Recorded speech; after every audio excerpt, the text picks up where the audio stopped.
dear participants.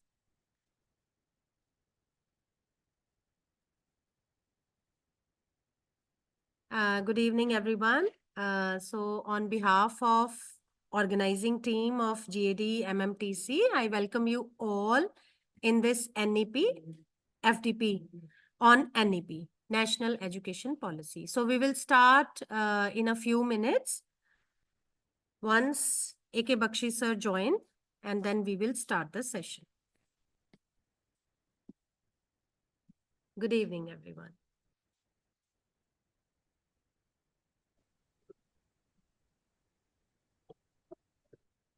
Yes, Bakshi sir has joined. Good evening, sir. Good evening, Harinder. How are you? Yes, sir. Good. I'm good, sir, and it's nice seeing you again and again, sir. So But welcome, sir, in the session.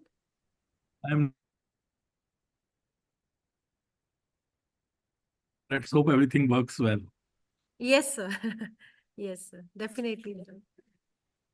So, so should we wait for 1-2 minutes, sir? Oh, no, you can wait. Still, we have only 67. Yes, Maybe sir. today is the first day. We should wait for a few minutes. Yes, sir. Yes, sir. We Definitely. will begin at 5:05 and then you can begin. Okay? Yes, sir. Yes, sir. Definitely, sir.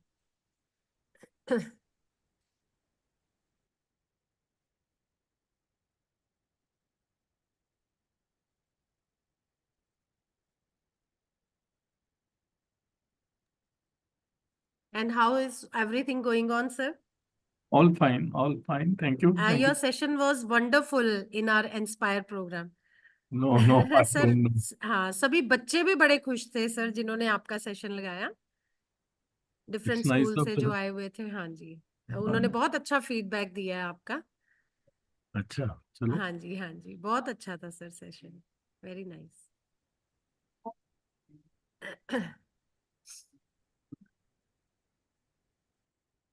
I hope everything works well because, yeah, बड़ा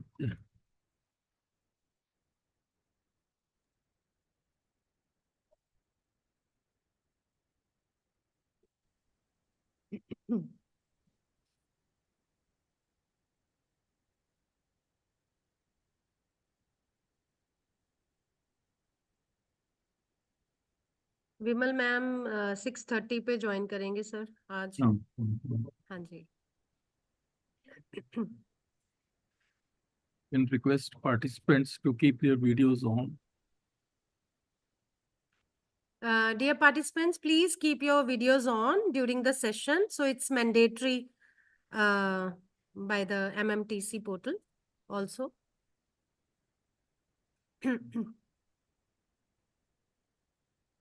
And if you have any queries, you can write in the Zoom chat, and after the session, we will take question answer session also. So please keep your videos on.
Anita Mishra ma'am, next time please check your internet connection because videos on hona is very important and it is mandatory part. If you are having issue, no problem for today, but please.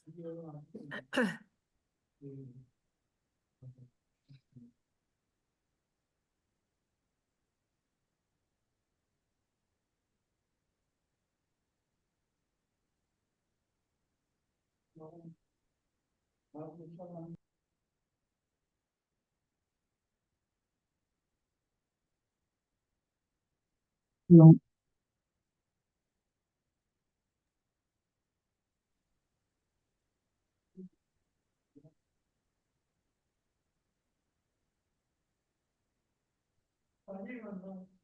think you can make a beginning at least. It will take some Yes, sir. time. So, Yes, sir. Yes, sir. Sure, sir. Yes, sir. So I'll start. So good evening, everyone. It is my pleasure to welcome you all to the inaugural day of the Faculty Development Program on NEP. Professor Vimal Rar ma'am, our guiding force and inspiration, is currently engaged in some other important work and will be joining us at 6:30 p.m. And on behalf of ma'am and all the organizing team, I am delighted to commence this exciting journey of learning and discussion as we explore the transformative aspects of the NEP together. So let me begin the session today. And let me share my screen first. I hope my screen is visible. So it's visible? Yes, ma'am. Yes, ma'am. not yet started. Yes, ma'am. So is it visible now? Oh, it's okay. Yes, Yes. yes, Yes, sir. Yes, sir. So today we have among us the stalwart of the, stalwart and academician among us. And today's resource person is Professor Dr. A.K. Bakshi, founder, VC PDM University Bahadurgarh, former Vice Chancellor, UPRTOU Allahabad, former Executive Director, Tertiary Education Commission, Mauritius, and he is going to deliver a session on higher education and society, part 1. So let me introduce Sir first. Professor A.K. Bakshi, sir, a renowned academician and former Sir Shankar Lal Professor of Chemistry in the University of Delhi, is the founding Vice Chancellor of PDM University Bahadurgarh, Haryana. He has also been Executive Director of Tertiary Education Commission, Mauritius, and Vice Chancellor of UP Rajshri Tandon Open University, Allahabad. He has also been Head Department of Chemistry, Director of CPDHE, and Director of Institute of Lifelong Learning of Delhi University. He has also been a visiting professor at GGSIP University in Delhi. Sir has also been the chairman of the GAD-TLC and member of the Standing Committee of the National Mission on Education through ICT of the Government of India. He was also chairman of the Content Advisory Committee for Chemistry for Sakshat portal of the MHRD Government of India.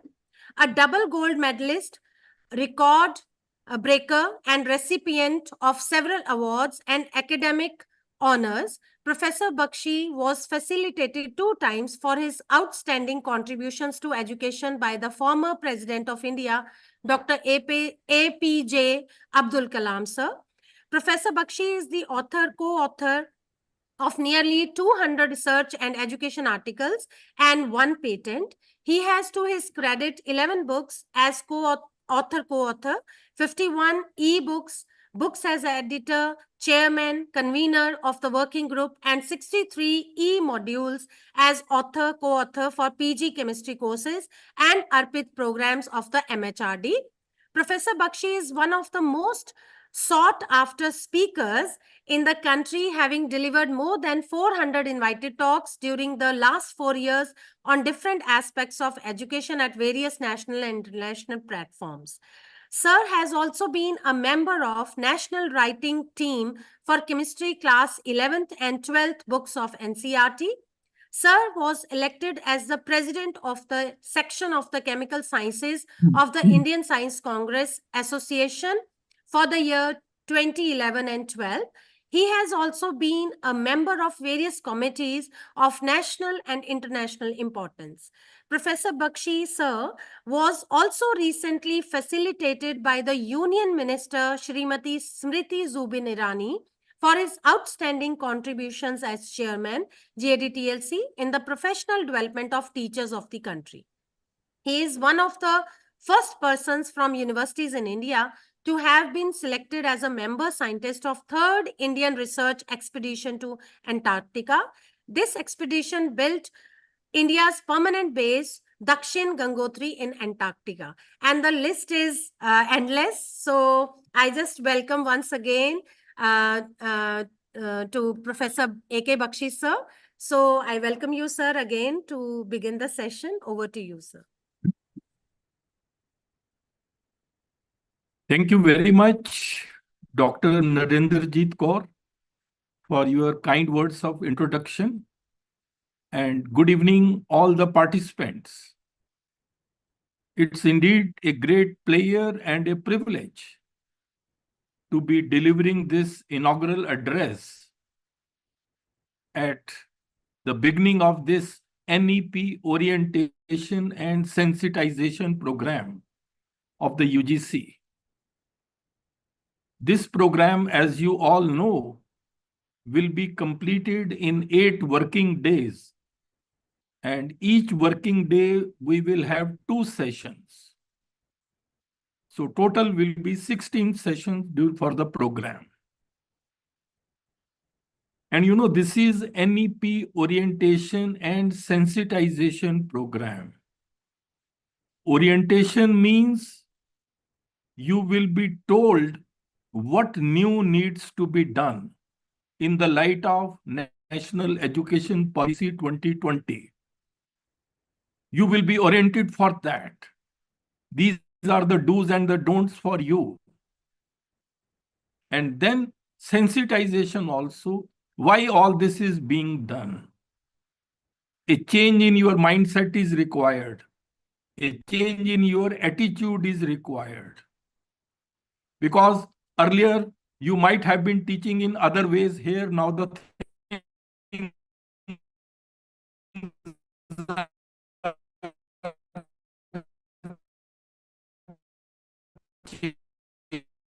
changing. So also, why this? There is big meaning behind this entire program. I'm speaking from outside Delhi. There is little bit internet connection problem, but I hope it works well. If there is some breakdown, I'll let you know. So I will begin the talk with this. Let me share my screen first.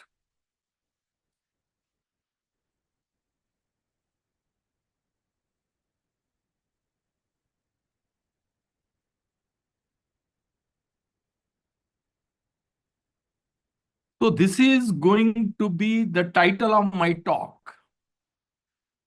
In the light of NEP 2020, empowering teachers for challenges in higher education in India in the 21st century. And may I again request all the participants to please keep their videos on. See, this is mandatory as per UGC guidelines. It doesn't look nice that we have to say it again and again. So please do that. And these challenges which we are going to talk about, they are actually the opportunities in disguise for you. So this is going to be a very important talk. This will tell you what lies ahead, what are the challenges and how you can prepare yourself. This is actually going to be a motivational talk based on NEP 2020 with an aim to empower you so that you can succeed and thrive in the 21st century. And it can prove to be a game changer for you. That I am very sure. This entire talk is based on my conceptualization and experience and will prepare you for facing the challenges in your professional as well as personal life. Some aspects we will talk that also. The thinking behind the talk is, as you can see, give a man a fish and you feed him for a day. Teach a man how to fish and you feed him for a lifetime. So this talk will be like feeding you for a lifetime. So this talk is going to be in 2 parts. Part A will be just very basic introductory part, where I will talk about some salient features of NEP 2020 and also the traditional roles of the teachers. So let's talk about National Education Policy 2020. What is the spirit behind this policy? See, this is an education policy, and education is relevant and of quality only when it is able to serve the needs of the changing society. Otherwise, education has no meaning. And in the 21st century, world is changing very, very fast. Needs of the society are changing with investments. And therefore, education will also have to change. That is why, this policy basically proposes various reforms in education which are suited to 21st century needs. See, why the policy should come? Because for the society or for the workforce will come from where? It will come from the education system. So, if you look at the document of National Education Policy, it's a visionary document which expresses the aspirations of the nation, and it aims at making India a global knowledge superpower. See, when I say global knowledge superpower, it's not only in terms of knowledge dissemination, that is teaching, learning. No, it is also in terms of knowledge creation, that is research. So you have to become superpower even in research. Unfortunately, our performance on research front is not very good. And then the second one is global study destination. Our higher educational institutions should become so good that learners from all over the world come to India for their higher studies. That should be our aim. And then ultimately, we want to make India a vibrant knowledge society. What is a vibrant knowledge society?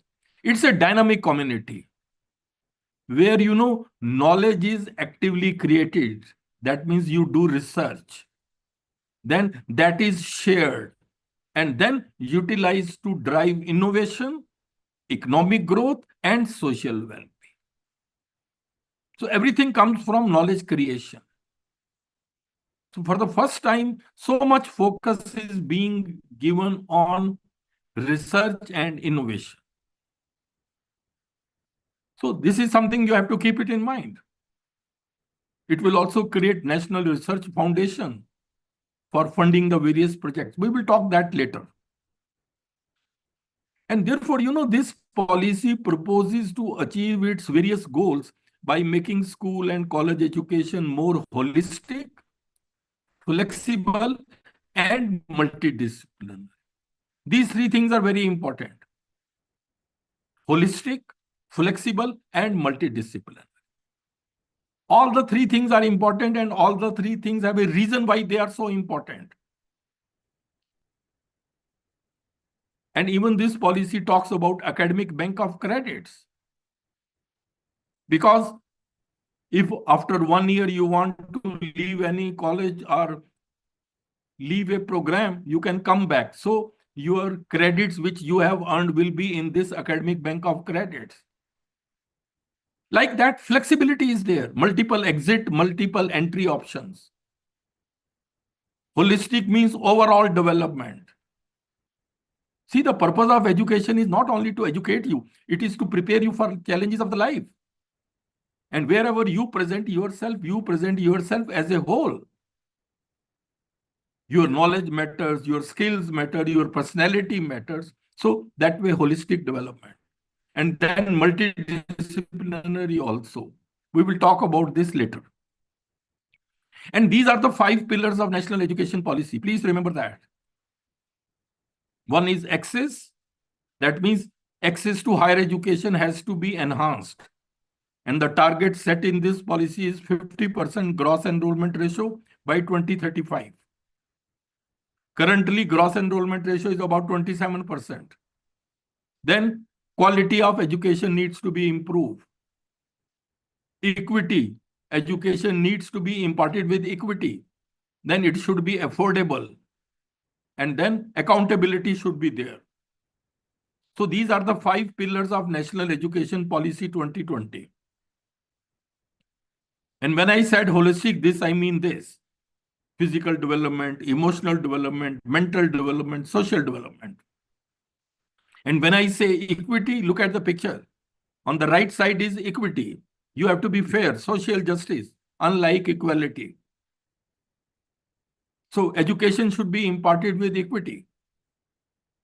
And why I am focusing on empowering teachers? See, the quality of an education system can never exceed the quality of its teachers. Therefore, if you want to enhance the quality of an education system, you must raise the competence level of the teachers. You must empower them. And once the teachers are empowered, they in turn will empower their students. So ultimately, we are supporting student learning, directly or indirectly. Because, our greatest natural resource is the minds of our children. India is one of the youngest nations of the world. 50% population less than 25 years, 65% less than 35. It's a big demographic dividend which India enjoys. We need to ready our children for future. And to a great extent, responsibility rests with you, the teachers. And please remember, students may be 25% of our population, but then they are 100% of our future. Our entire future depends on them. Therefore, they need to be given right type of education. This is very, very important. Merely educating children is not enough. You should give them the education which is the need of the hour. Because, it is said, a child miseducated is a child lost. No talent of the country should be wasted. So teachers should know what is the right education which needs to be imparted. So this was just a overview of national education policy. Now I come to the traditional roles of a teacher. And you are all have these roles. One is to disseminate knowledge, that is teaching, then create knowledge and guiding research, then academic administration and management. All these are the roles of the teachers. But just my experience says, if you want to be an outstanding teacher or a researcher, you need to have a very sound and deep knowledge in your discipline. You should be very good in practical skills. You should have clarity of concepts. And you should have done a lot of thinking on the subject. See, this is missing in many of young people. Because your teaching should reflect how much thinking you have done on the subject. And then you should have the passion to become an outstanding teacher. And even for researcher, in whatsoever research area you are working, you should have an in-depth understanding, latest developments. And then for outstanding researcher, besides what I have said, you also need to be an out-of-box thinker. You need to have an analytical mind. You should be innovative and creative. This is very, very important. And then 4 C's. 4 C's means curiosity, creativity, courage, and commitment. These are very much essential for a researcher.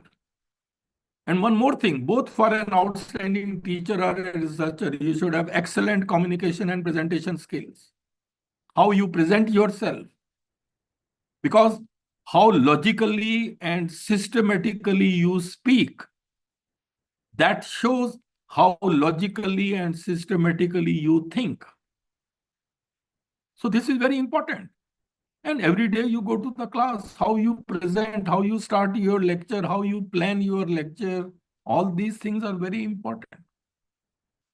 Please remember, no one will take the pains to listen to your ideas if your communication is not effective and impressive. Nobody will bother. Therefore, all of you should work hard in that direction.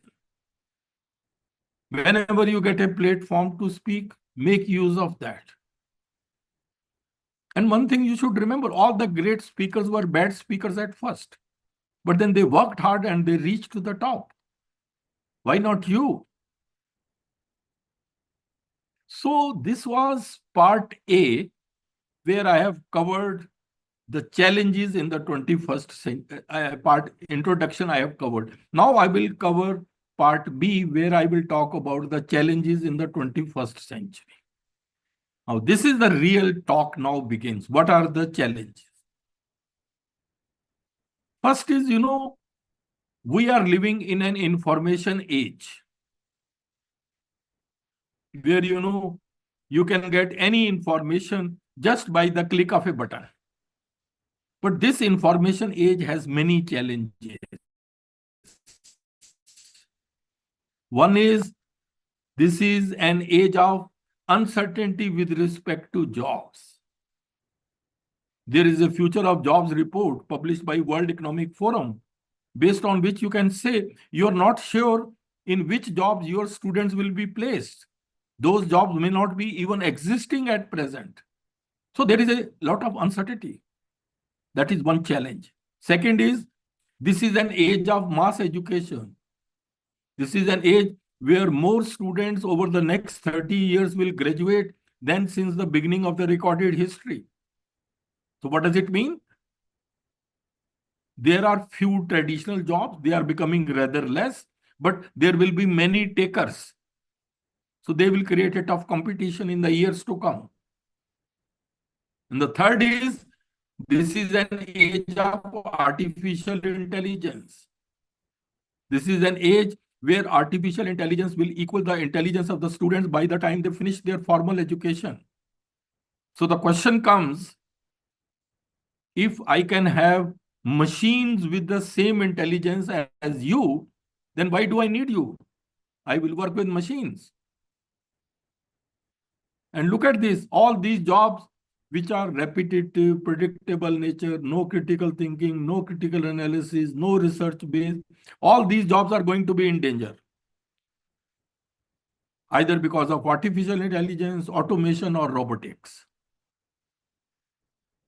And Elon Musk has said, very soon AI system will be smarter than the smartest human on the earth. Maybe by this or next year. So the question is now, the challenge before a teacher will be what to teach and how to teach, so that our children are successful in a future which is so uncertain. This is a big challenge.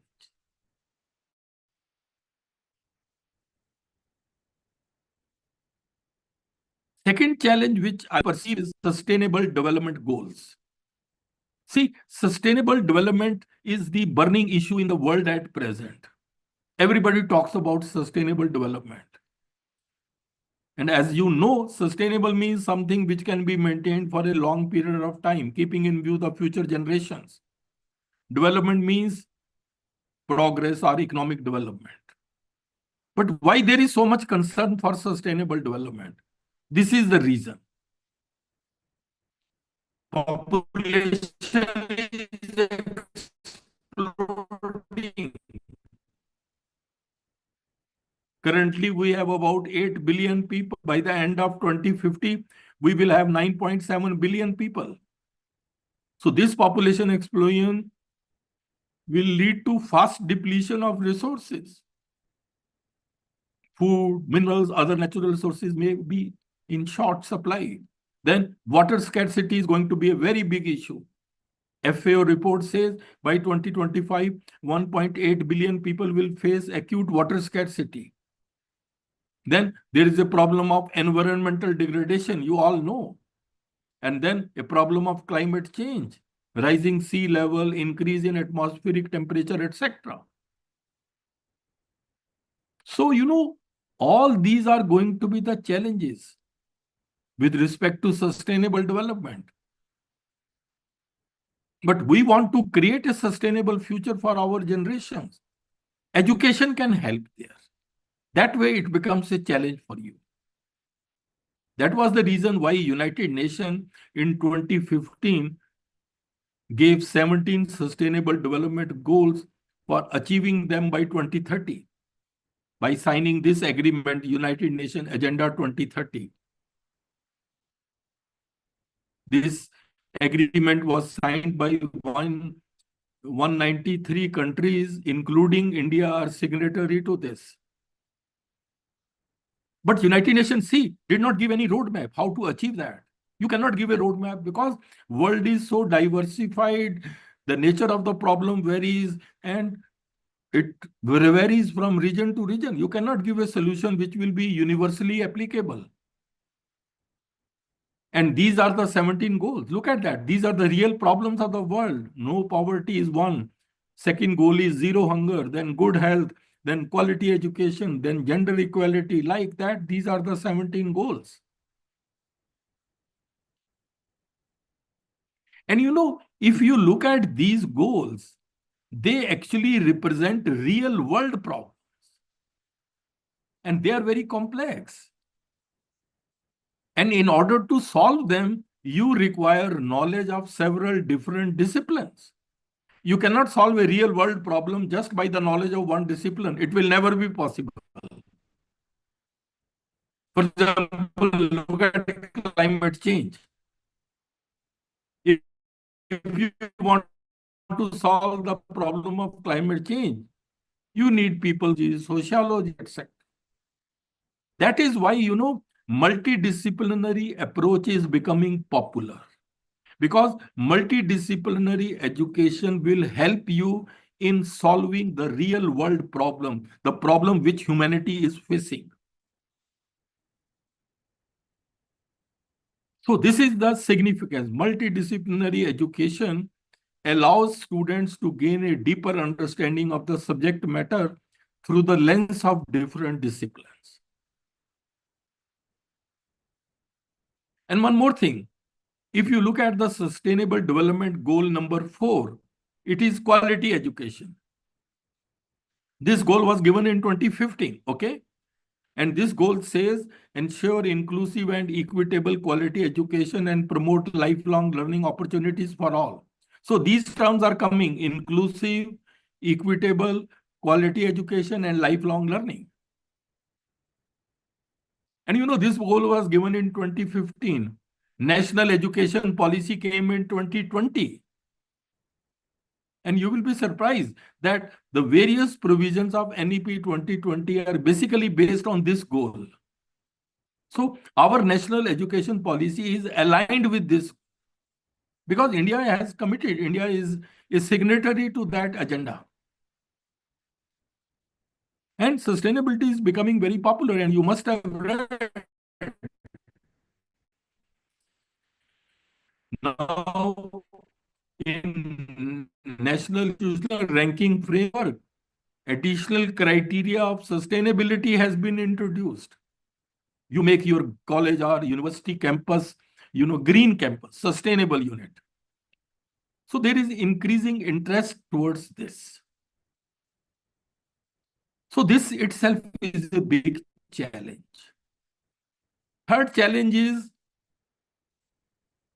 21st century learning needs. Now you will ask the question, what should a student learn, or how he or she should learn in the 21st century? The focus of learning should be on what? That is the question. See, it is now widely believed that in the 21st century, if you want to excel, please note it, you need at least two things. One is rigorous academic content. You have to be very good in the subject. Very, very good. And then 21st century skills you need. Taken together, they will constitute deeper learning. So subject mastery and 21st century skills. Now, what are 21st century skills? These are this. This is a very, very important slide. These are a set of abilities which all of us should have, including our students. If you want to succeed and thrive in the 21st century, even you people as a teacher, if you want to be successful, you should have these skills. They come under 3 categories: learning skills, critical thinking, creativity, collaboration, communication, 4 C's. Then you have literacy skills, information literacy, media literacy, technology literacy, IMT. And then life skills, flexibility, leadership, initiative, productivity, and social skills. So taken together, these are 12 skills. They will elevate your job performance. Any job you may be, any job. And why they are becoming so popular? You cannot have machine with this skill. Artificial intelligence cannot replicate them. Only humans can have. Therefore, these skills are going to be very important. And therefore, quality education in the 21st century is this. This is the most important slide. We need to focus on knowledge. What type of knowledge? Disciplinary, interdisciplinary, and practical. Then 21st century skills, that is general, plus domain-specific skill, some skills specific to your discipline. And then your personality, your values, your attitude, your traits. These 3 things taken together will determine your competence for any profession. That is why, see, when we were students, nobody talked much about skills or personality. They thought everybody will have some personality.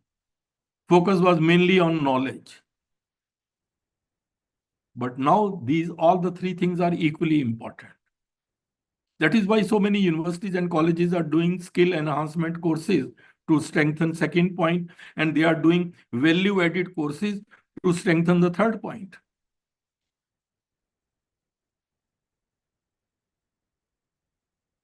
So, acquiring competence should be the goal of quality education. Because one of the aim of education is to produce a competent professional. And therefore, in summary, I will put it like that. Quality education leads to 3 types of learning: knowledge, skills, personality. All are important, and they will determine your competence. So these are the learning needs now. That is what I meant. You need to focus on all the 3 things.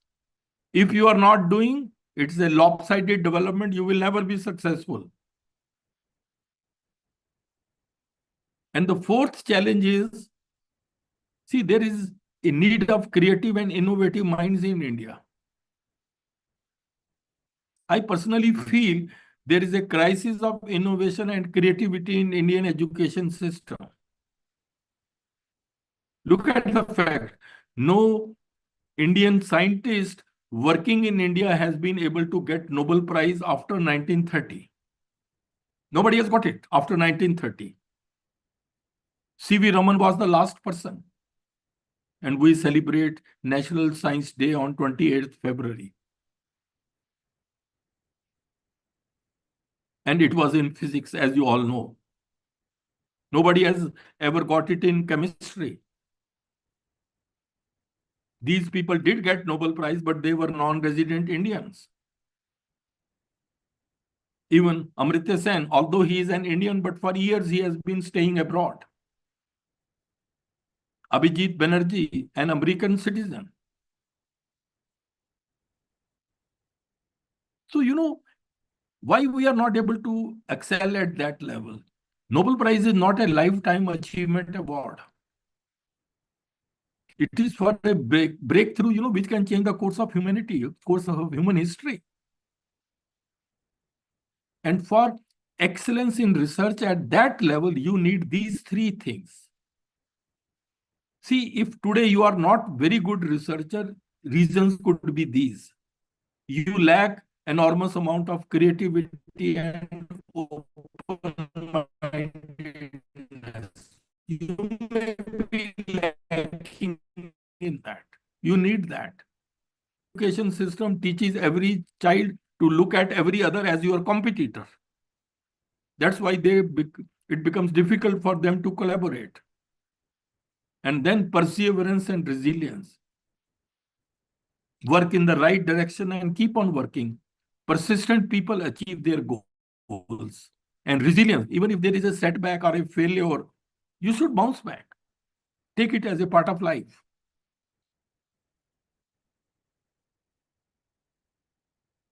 See, that is the reason why our ranking, look at this, our ranking is not much. And these are the top 10 universities in the world. We nowhere come even in top hundreds, 200s, 500, some just one or two.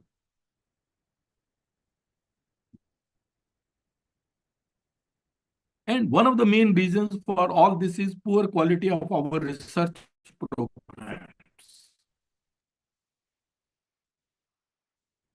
Actually, students don't come to research. They have never been trained to go for research. In our education system, focus has been more on examination, rote learning, and scoring high marks. So why we lack in quality research? It has something to do with our education system. And what is the fundamental flaw in our education system? Just watch this. If it works, you can watch it. For decades, people have been finding hundreds of flaws in the education system. No conceptual understanding, no creativity, children are stressed, and the list goes on. All these are symptoms. But what is the root cause to all this? What is the fundamental flaw in the education system? Let us play a rapid-fire game. You have 1 second to answer every question. Let's start. First question. A4? Okay, no more questions. Did you think Apple first? 98% of people are most likely to think so. Because that was what we were told in our kindergarten. Imagine that this was done differently. Say we had asked you for all the words starting with A. Ant, ace, April, apt. Different answers would have popped out of everyone's head. Do you see where the problem is? Before children start going to school, every child is unique. Every child thinks different. But the education system makes every child think the same. This is the fundamental flaw in the education system. Why did this start? During the Industrial Revolution in the 18th century, the education system was designed to make children ready to work in factories. The factories did not require people to think, but to only work like robots. So, the education system stripped children of their freedom to think and destroyed their true potential. The same education system continues even today. Only the industries have changed. A study by NASA shows that 98% of children think different before they start going to school. As they go through this education system, at 25 years of age, only 2% think different, and 98% think the same. So how does the education system make every child the same? Let's go back to the apple example. Kindergarten lessons told us that A is for apple. We asked you for words that start with A. Our education system gave us the answers. We asked you a question. Answers make you the same. Questions make you different. Right from kindergarten, the education system keeps giving answers. Instead of asking children how plants make food, the science teacher gives you the definition of photosynthesis, them that the sun is a ball of fire at the center of the solar system. Through their years in school, children lose the capability to think on their own. Whether it is their choice of career or their relationship or any situation in life, they become. So you can see how our education system strip the children of their ability to think on their own. So how can you expect quality research? Our education system, please remember, is outdated. does not encourage thinking, innovation, and creativity among students. And without creativity, there can be no progress. You will be repeating the same things. So you have to think over this. See why I am telling you all these things, because you are the future of our country. You have to build future. You should understand where we lack. And therefore, there is a need to enhance the quality of higher education imparted in India. So the question is, how will you do that? See, in any education system, three things are very important. What do you teach?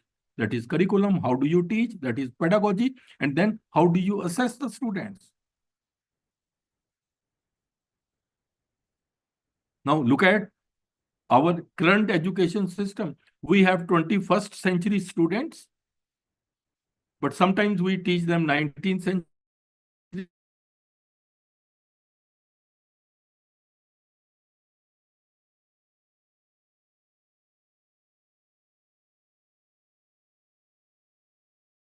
Look at curriculum. Curriculum is the total learning experience. It's like the menu which you offer to your students. And the biggest challenge to curriculum is coming from the growth of knowledge. The knowledge in all disciplines is growing very fast. So fast that the doubling time of the growth of knowledge has shrunk considerably. See, there was a time when human knowledge was doubling in 150 years. Now, human knowledge is doubling in 73 days. Just imagine. That means your curriculum becomes outdated as soon as it is created. And one more thing, you should all be aware of this. What you know in your discipline is merely a drop, and what you do not know is an ocean. That is why new education policy says we should revise syllabi more frequently. They should be light so that they have more time for thinking. Just tell them core assessment.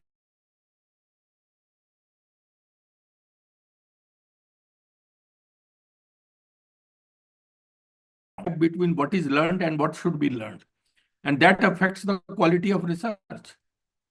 One of the main reasons why we are still not the leaders in many fields and are simply followers is this outdated syllabi, no doubt. See, Professor C.N. Rao, who is a Bharat Ratna scientist, he says 90% of the universities in India have outdated curriculum. In the present scenario, the world is changing. We need to have skill-based and industry-led curriculum. World is shifting towards skill-based economy, practical knowledge, hands-on experience is required. And it is said, look at this, future belongs to those who learn more skills and combine them in creative ways. And teachers also need to be trained. Teachers teach skill the same way as they teach knowledge. That is wrong. Knowledge is theoretical, skill is practical. You need different approaches for teaching them. Then comes pedagogy. Pedagogy is how do you teach? Art and science of teaching.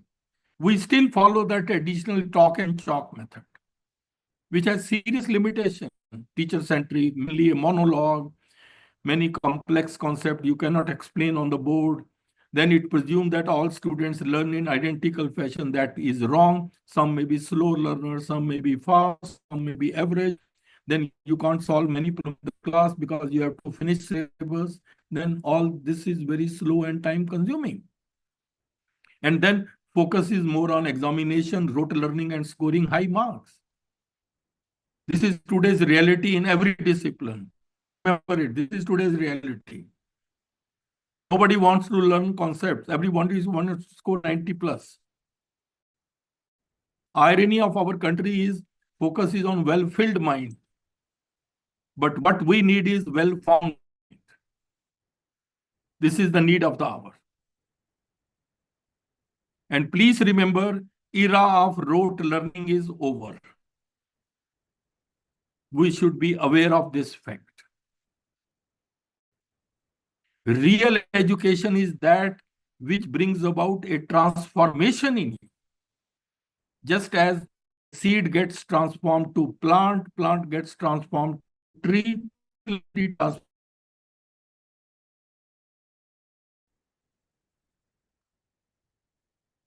That is why now it is being said, learning is not the product of teaching, learning is the product of the activity of the learners.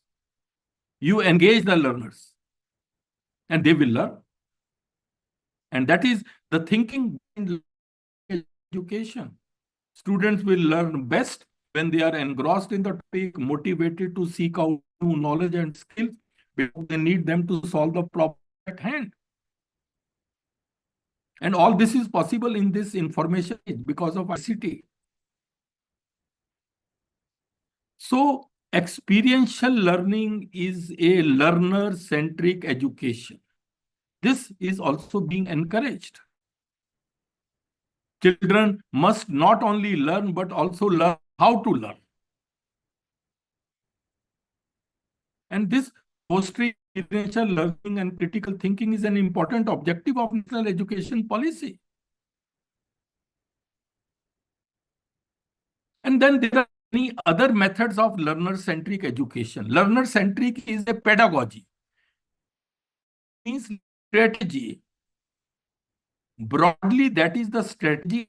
There are various methods.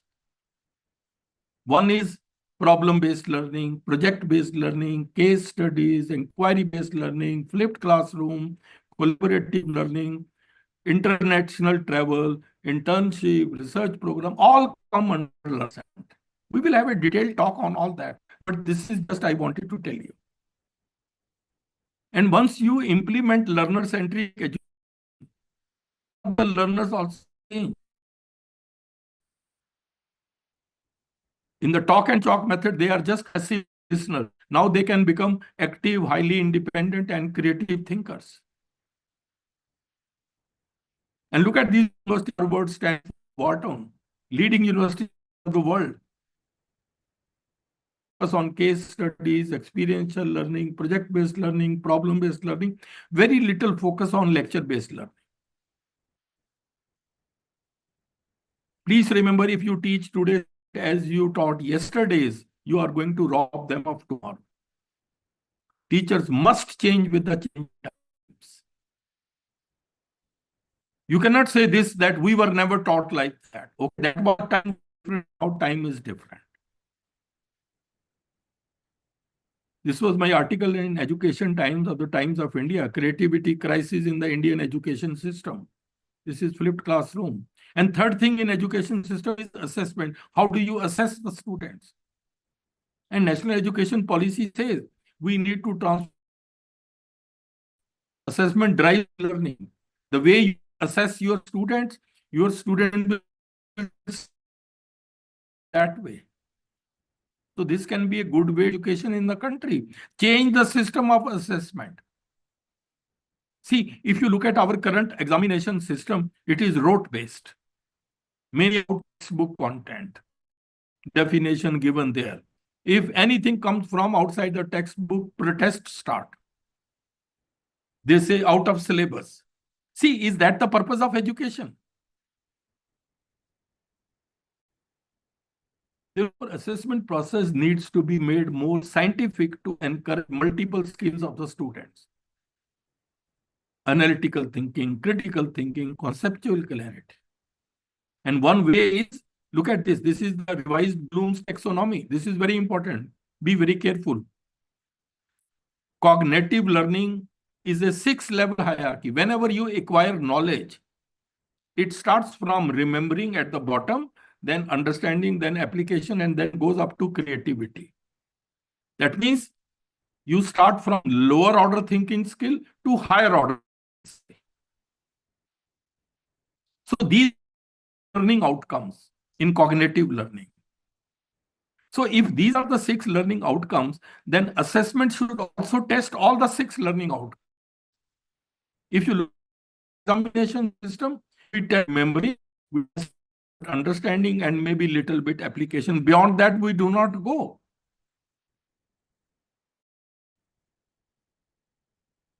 A big problem.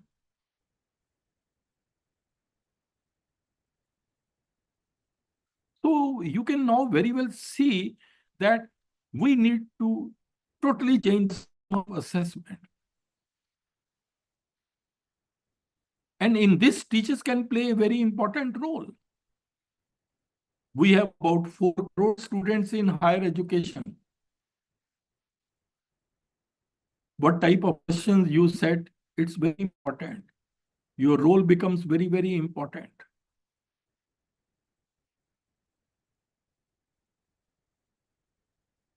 And the next challenge is need to embrace technology and become tech savvy.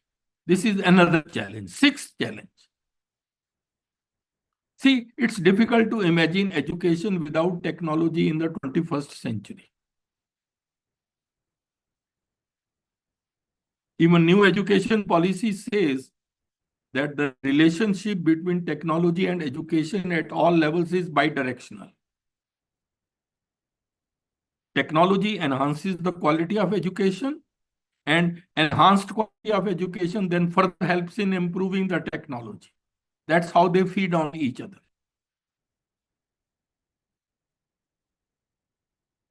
And see how technology has changed our education. Just look at this slide. Teaching, learning has changed. Books are becoming popular. PowerPoint presentations, in web labs are revision of syllabus can be done very easily through email, discussion forum, video conferencing. So many ICT tools have come which have changed the way research is conducted. Assessment, most of the assessment is online. Professional development of the teachers online. So many ICT empowered pedagogies have come. And all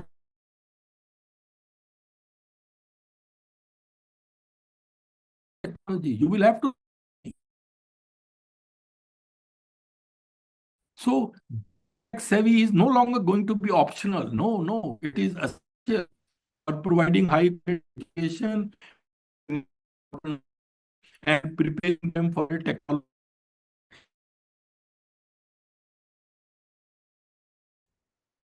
But technology should be strategically used to benefit the students. This should be avoided. Excessive use of technology has impacted, creativity of the students. They have stopped thinking for every small thing. That is bad. And then technology is evolving day by day. Artificial intelligence is coming, which education involved. Artificial intelligence, as a matter of fact, is revolutionizing the way we teach, learn, and research. So you can see how fast the education scenario is changing. Please remember, technology will never replace great teachers, but technology in the hands of great teachers is transformational. Be a great teacher and then tech savvy. That combination do wonders. This was my report in Times of India. Technology won't replace teachers. And now the roles of the teachers are also changing. This is another challenge. I gave you in the beginning traditional roles. Now are the new roles. These are the roles of the teachers. What? You have to become tech savvy in ICT skills, 21st century skills, artificial intelligence skills. If your students are enrolled in e-learning and you have some queries, who will answer you? So you must learn how to manage virtual classroom and discussion forum. You need a student by learners and pedagogy. So teacher is now no longer a knowledge giver. There was a time when teacher was considered to be the only knowledge. Not now. You teach which is not on, maybe much better. Your role now is going to be a facilitator.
Uh,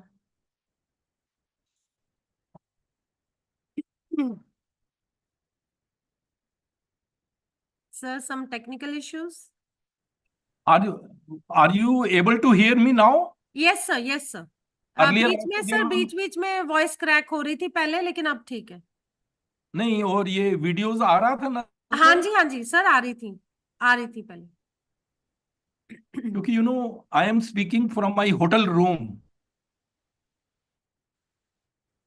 I am outside Delhi and I am Okay, sir. speaking from my hotel room, and there is some, fluctuation in the internet. That was the reason.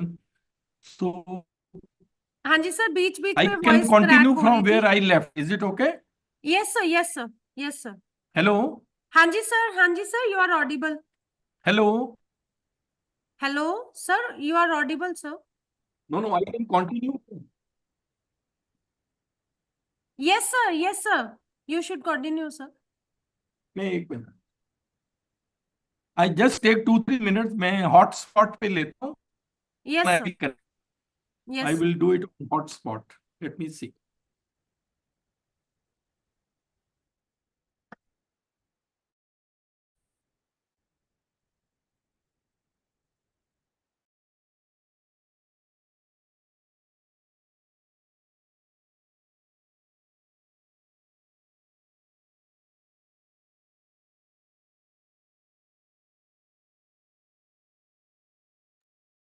So in between participants, if you have any queries, you can write down in the Zoom chat or be ready with your questions. So we will take your queries or questions at the end of the session. Okay?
So now am I audible? Yes, sir. Yes, sir, you are audible, sir. मैं फिर अभी ऐसे करता हूँ कि मैं अपनी video को ऑफ कर देता हूँ, क्योंकि थोड़ा हाँ जी सर। अनस्टेबल है. और I will start with the talk. Yes sir, sure sir. मैं एक मिनट में शेयरिंग दोबारा करना पड़ेगा. Just a minute.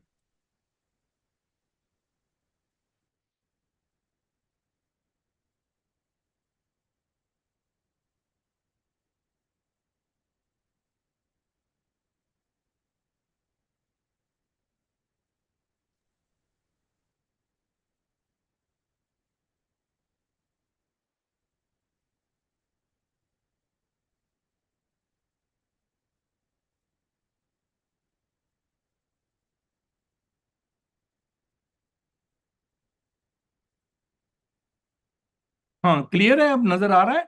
हाँ जी sir, it's clear. Okay, then. Sorry, participants, I'm sorry. This is some problem. And anyway, so I was talking to you about the new roles of the teachers. So your role now becomes the facilitator of learning, because now multiple sources of knowledge are available. Teacher is not the only source of knowledge. So, I mean, a change of mindset is required in all of you. Don't think that what I know is enough. No, I must learn more. World is changing very, very fast. You will be left behind if you don't change. और ये coat है ना, birds born in a cage think flying is an illness. And now I come to the last part of my talk. I want to give you some personality development tips for enhancing your competence. See, if you remember, I showed you this slide. I talked about knowledge part. I have talked about skills. Now I come to personality. This is the most neglected part, but in my opinion, this is the most important part. Personality means a set of traits and behaviors that characterize an individual. Personality doesn't mean the looks. पहली बात तो ये clear होना है. Then, why personality is important? Look at this information. 87% of all people fail not because of capability, but because of personality. And the worst part is they don't know that their personality is coming in the way of their job performance.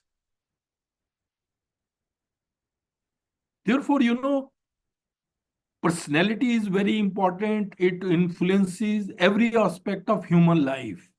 Therefore, I want to give you some lessons, life lessons, which can change your life. Believe you me, it can change your life. वो कहते हैं ना कि life can only be understood backwards, but it has to be lived forwards. What I have understood, I will like to share it with you. Look at this picture. Old lady telling little girl, life looks like an eternity, but actually it is just a short trip. You never know when the trip will be over. Therefore, all of you should learn the art of living. It is said that most of the people in this world only exist. Living has become rare.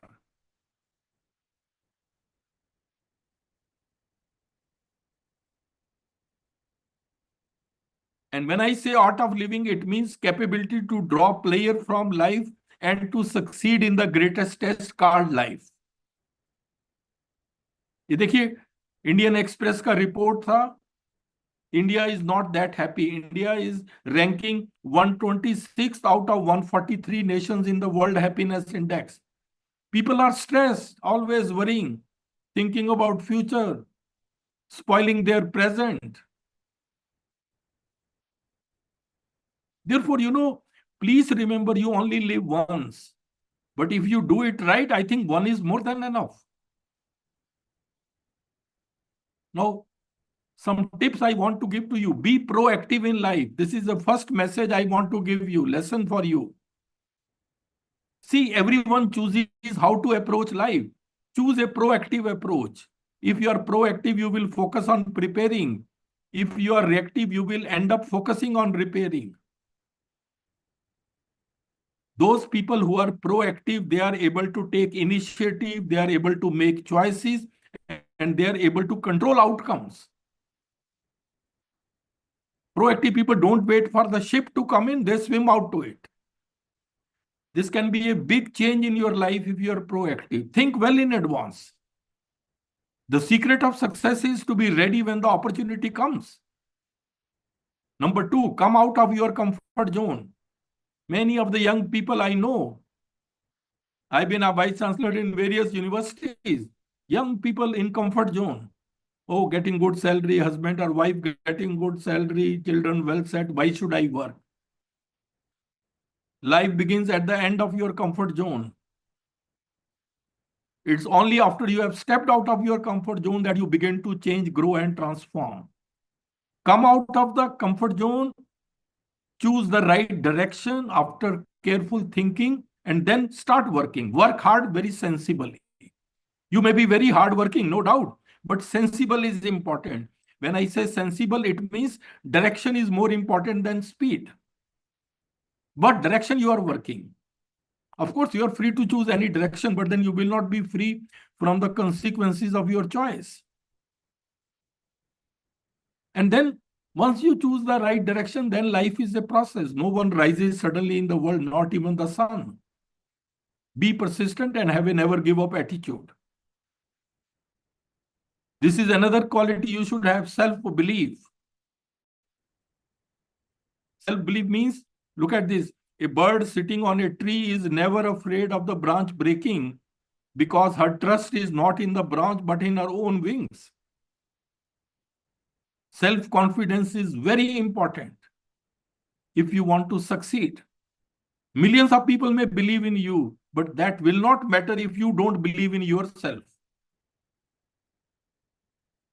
Then self-discipline. This is the most important quality. Self-discipline means mastery over your thoughts. You can control your mind. Switch on, switch off. If you can control what you think, you can always control what you do. Because, there is nothing in this world that can trouble you more than your own thoughts. You're always thinking something. An average person thinks 7,000 thoughts a day. Cages are not of iron. They are made of our thoughts. So learn self-control. You can master anything. Practice it. See, brain is an organ. Mind is like a software. You can control it.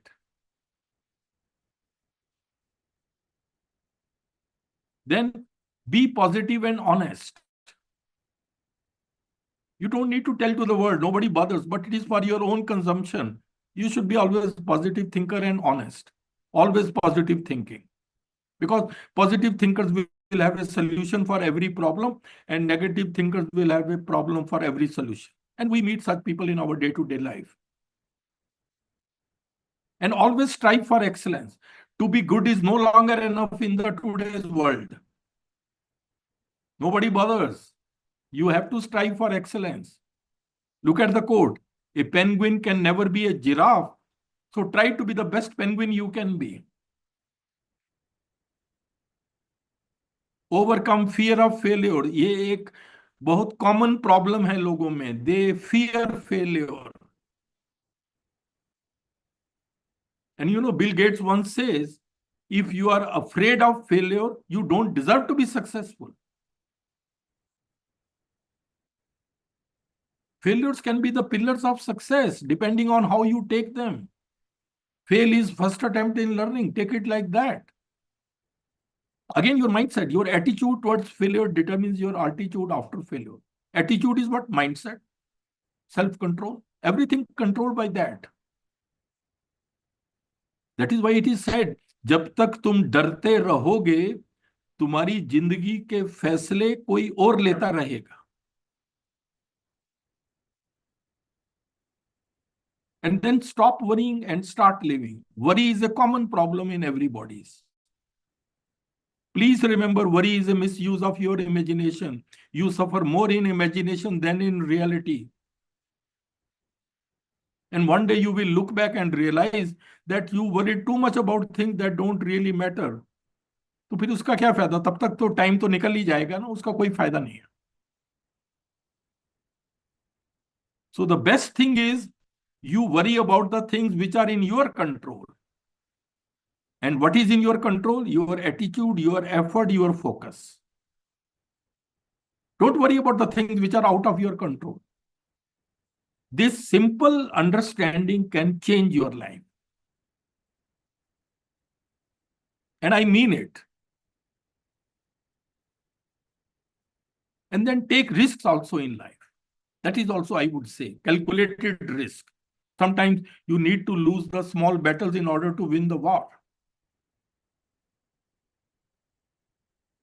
And create a sense of urgency in your life. This is very important. See, if you give yourself 30 days to clean your home, it will take you 30 days. But if you give yourself 3 hours, it will take you 3 hours. The same applies to your goals, ambitions, and potential. So you can create a new life for yourself by creating more urgency in your life. Set deadlines. Otherwise, what happens? Work always expands according to the time available.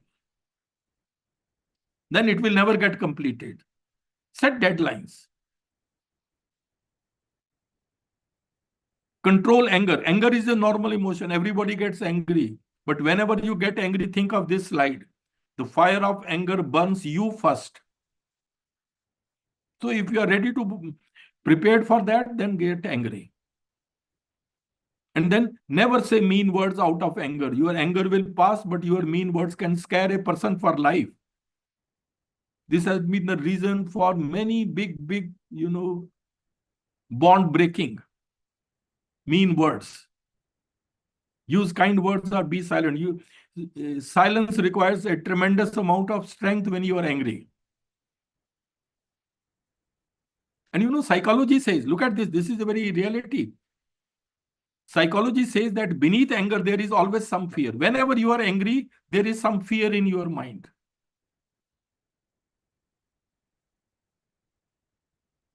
Manage your time. This is the most important.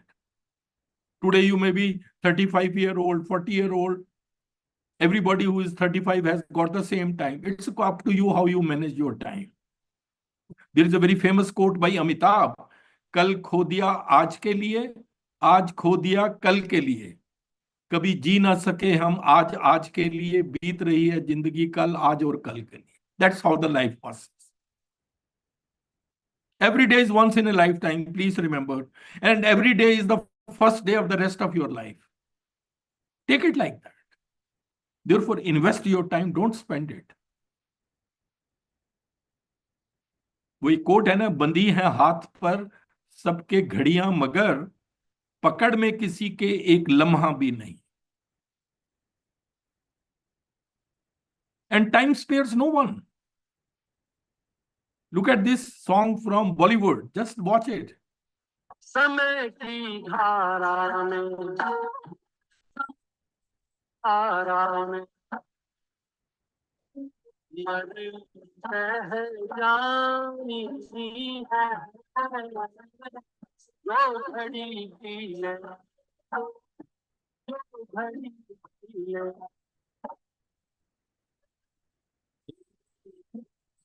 आनी सी है. See, look at these pictures. All big, great actors. So much fan following. See how time changes.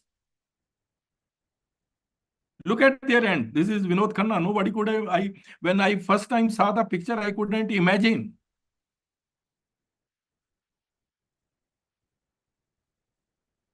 So, message is live in the moment. That is the message. Present moment is the only moment available to us, and it is the door to all moments. Life becomes more meaningful when you realize the simple fact that you will never get the same moment twice. ये एक बड़ा अच्छा मुझे coat लगा तो मैंने डाला. मैं कल को तलाशता रहा दिन भर और शाम होते होते मेरा आज भी चला गया. Yes, this is the reality. And never become arrogant also in life. This is also a lesson for each one of you. Take it just sometimes a small success goes into a person's head and person becomes arrogant. Don't do that. वो कहते हैं ना, कभी किसी चीज का घमंड आ जाए तो शमशान का एक चक्कर लगा आना, तुमसे बेहतरीन लोग वहां राख बने पड़े हैं. So never take it just ups and downs of life. Remember, you are dust and to dust you shall return. Keep this reality of life in mind, then you will never become arrogant. So ladies and gentlemen, at the end of the day, your biggest competition is with you. जितने भी मैंने challenges बताए हैं, सब आपको ही करना है. You should become the master of your mind, not the puppet. Be your own king, and you are a king if you know how to rule yourself. First, learn how to rule yourself. You don't have the problem, you are the problem. तभी तो कहते हैं ना कि स्वर्ग भी तू है, नरक भी तू है, इन दोनों का फर्क भी तू. जिंदगी छोटी नहीं होती, लोग जीना ही देरी से शुरू करते हैं. जब तक रास्ते समझ में आते हैं तब तक तो लौटने का वक्त हो जाता.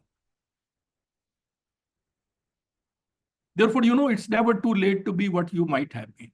Why I included this part in this talk? Because these things can change your life. These things are very, very important. Please remember them. वो कहते हैं ना कि challenges keep us fresh. एक बड़ी famous quote है, a ship is safe in harbor, but that's not what ships are built for. Similarly, humans are not designed to be happy in status quo. Continue to remain dissatisfied so that you can become better and better. Challenges are what keep us fresh. Don't take every challenge as a problem, take every problem as a challenge.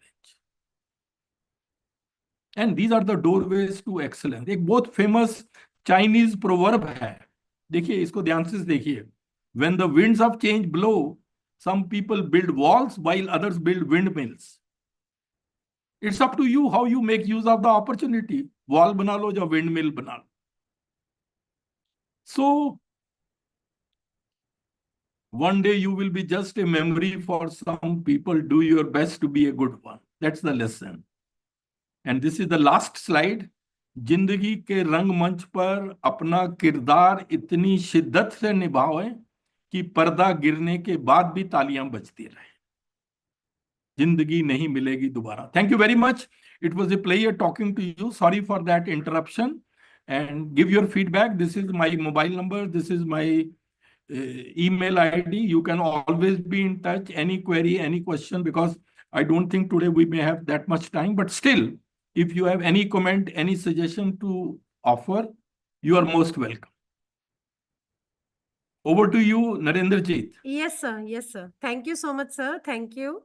So, dear participants, if you have any query, any suggestions, or any questions you want to ask or want to discuss anything with sir, so the platform is open for all.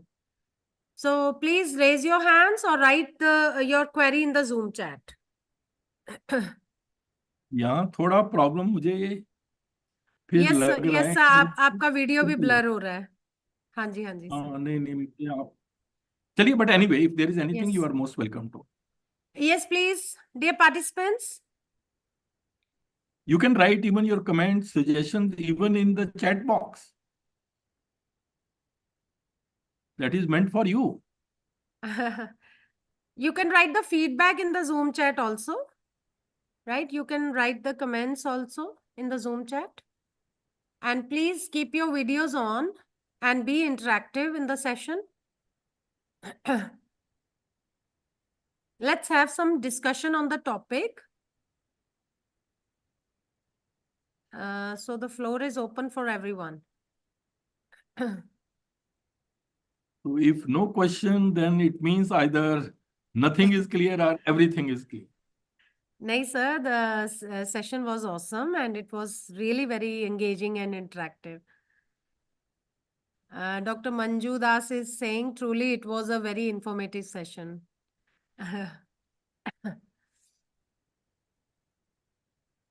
Yes, please write your feedbacks in the Zoom chat, and if you have any query, please let us know.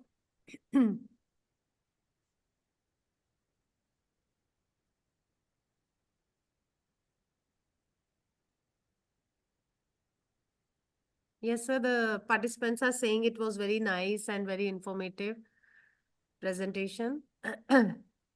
Very motivating.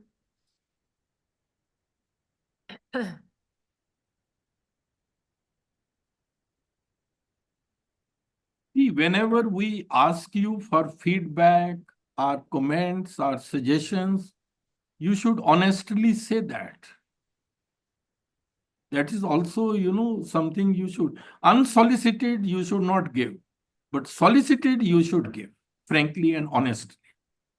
Yes, sir. Even, as per this program details, you will be given a feedback form for every session. For example, this session is over, you will get a feedback form. You have to fill that. Then the next session will come, again there will be a feedback. So 16 feedbacks you will have to fill for 16 sessions. And at the end of the course, we will have an overall feedback form. That also is to be filled. So Because, we also honor your commitment. We appreciate your views, what suggestions you give. All these things are very important. That is why, this center has become the leading center in the country. It has trained more than 1 lakh teachers in higher education. Yes, And sir. we keep on Definitely, sir. improving with the light of the feedback of the participants. We also conduct many programs, but they suggest if we think it's possible, we do that.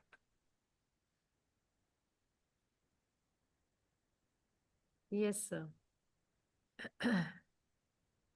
And so the way of your presentation, of adding life examples and life quotes in your sessions is really wonderful, sir. आपकी presentation, sir, उससे और भी बहुत meaningful हो जाती हैं. In fact, ma'am, it was very clear to understand each and every point, and each and every point so was very, very interesting and also inspiring. Yes, ma'am. Who Yes, thank ma'am. you. Definitely, is ma'am. speaking? Ma'am, Yes, she's yes. Dr. Manju Prabhadas, Prabhadas. Dr. Manju Prabhadas.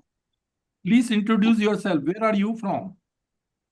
I'm Dr. Manju Prabhadas, lecturer in home science from Nayagarh Prajamandal Women's College, on Nayagarh, Odisha. Odisha. Good. Okay. You are attending this program for the first time? No, sir. I had attended another program from IGNO, and this program, your topic was so good to understand each and every point so clearly. I felt it hardly. Thank you so much. Thank you very much. No, Thank you. actually, sir was asking that this is the first time you are attending this GAD-MMTC program? No, ma'am. I had attended once Okay, you have already attended. through IGNO. Okay. Because I am a counselor of IGNO programs also. So I had attended once in 2024. Okay. So nice to meet you, ma'am. Thank you. And thank you for your valuable feedback. Thank you, ma'am. Thank you, ma'am. Yes, any other participant who wants to interact with sir in the session? Please, you are most welcome. Good evening, sir. Good evening, Yes, Who sir. is speaking? I am Sutri Shivani Das from Soilawala Women's Autonomous College, Cuttack, sir. This is the third Yes, time please. of attending your lecture. I have attended twice before in different programs of the GAD-TLC. So it was a very nice interactive session. Sorry for the background noise that I am attending my son. So that I am taking my son to therapy. He is autistic. So I am taking him to therapy. So there might be some vehicle sounds around. So my question is, as we all are very happy to have you as a teacher, and we attended this wonderful lecture for 1 hour. That's for sure. But how could you assess our creativity within this 1 hour? I mean to say, we have lots and lots in this Bloom's taxonomy. But while it comes to assess, Can you be little more clear? Your voice is breaking. assessing creativity, because creative person judge creativity on the basis of Actually, short-term I do not know. I'm not able to understand you fully. But please remember, this was just the beginning of the program. We just wanted you to have an overview of what are going to be the challenges. There are still going to be 15 more lectures. In many of them, we will go into the details of each and everything. So you will certainly like it, that I can assure you. But whatsoever your suggestions are, if you are not able to speak, you can always write to us also. Ma'am, you can write in the Zoom chat. I will read your question. I gave you my Okay, sir. I gave you my WhatsApp number. That is what anybody can write. So many people write, they can give comment, suggestion. What's wrong? See, we are all colleagues. We can do that. That's not a problem. And take your child for the treatment. That is the need. That is more important. Okay, Okay, Narendra, thank you. then I हाँ जी, think, हाँ जी. हाँ I ji, sir. leave and Okay, then thank you, Sushri Dash. So let me formally give vote of thanks to Sir. So on behalf of the entire organizing team and participants and Vimal ma'am, I extend my heartfelt gratitude to Professor A.K. Bakshi sir for his invaluable time and insightful session. Thank you so much, sir. And your thought-provoking ideas and deep understanding of the subject have truly enlightened us.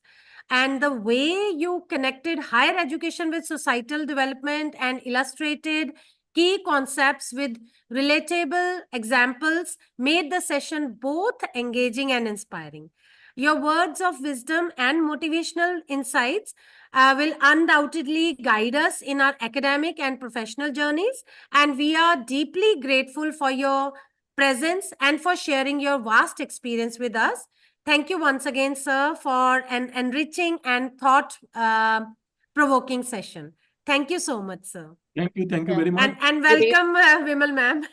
Good evening, everyone, and thank you so much, sir, for your delivery. And I was also in another program, so I thought we'll request sir to start first, and then at 6:30 I will do my responsibilities to give more information about the center.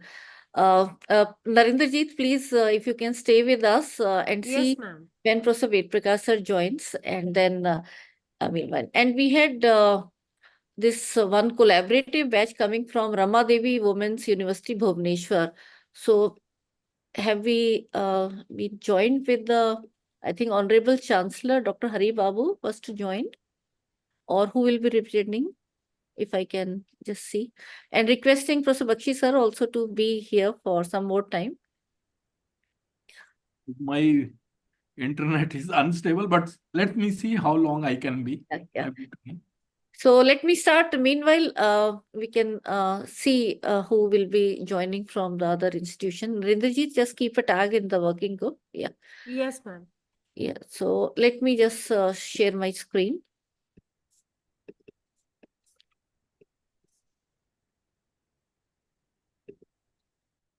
So good evening, one and all, and welcome to this 28th batch of NEP Orientation and Sensitization Program. Starting from today, 18th February, we'll have 8 days live sessions till 28th February 2025. This particular batch is being conducted in collaboration with Rama Devi Women's University, Bhubaneswar. So I'll welcome all the participants from this institution as well as the participants from all other institutions across the country. I welcome each one of you on behalf of UGC Malve Mission Teacher Training Center, also known as GAD-MMTTC, and prior to that, we were known as Guru Angad Dev Teaching Learning Center, the GAD-TLC, which we are popularly now aware with. Situated at my own premier institution, Shri Guru Tegh Bahadur Khalsa College, a constituent college of University of Delhi, I welcome each one of you in this program. And as we go further, we seek blessings from Guru Angad Dev Ji, the second of the 10 Sikh Gurus, in whose name we have kept the center's name, and with his blessings, we are taking each and every small step, but with very sincere efforts to create ripples in the entire education community of the teachers, with the aim to enhance the quality of teaching learning in each and every classroom. This scheme has been named in the honor of Bharat Ratna Pandit Madan Mohan Malviya ji, who instituted institutions like Banaras Hindu University and many others. And this program is now taken into a great shape of massive training of 15 lakh higher education teachers in the dynamic leadership of our Prime Minister Modi ji. I welcome each one of you with this virtual bouquet of flower, especially my gratitude and welcome to Dr. Hari Babu, who is the Honorable Chancellor of Rama Devi Women's University,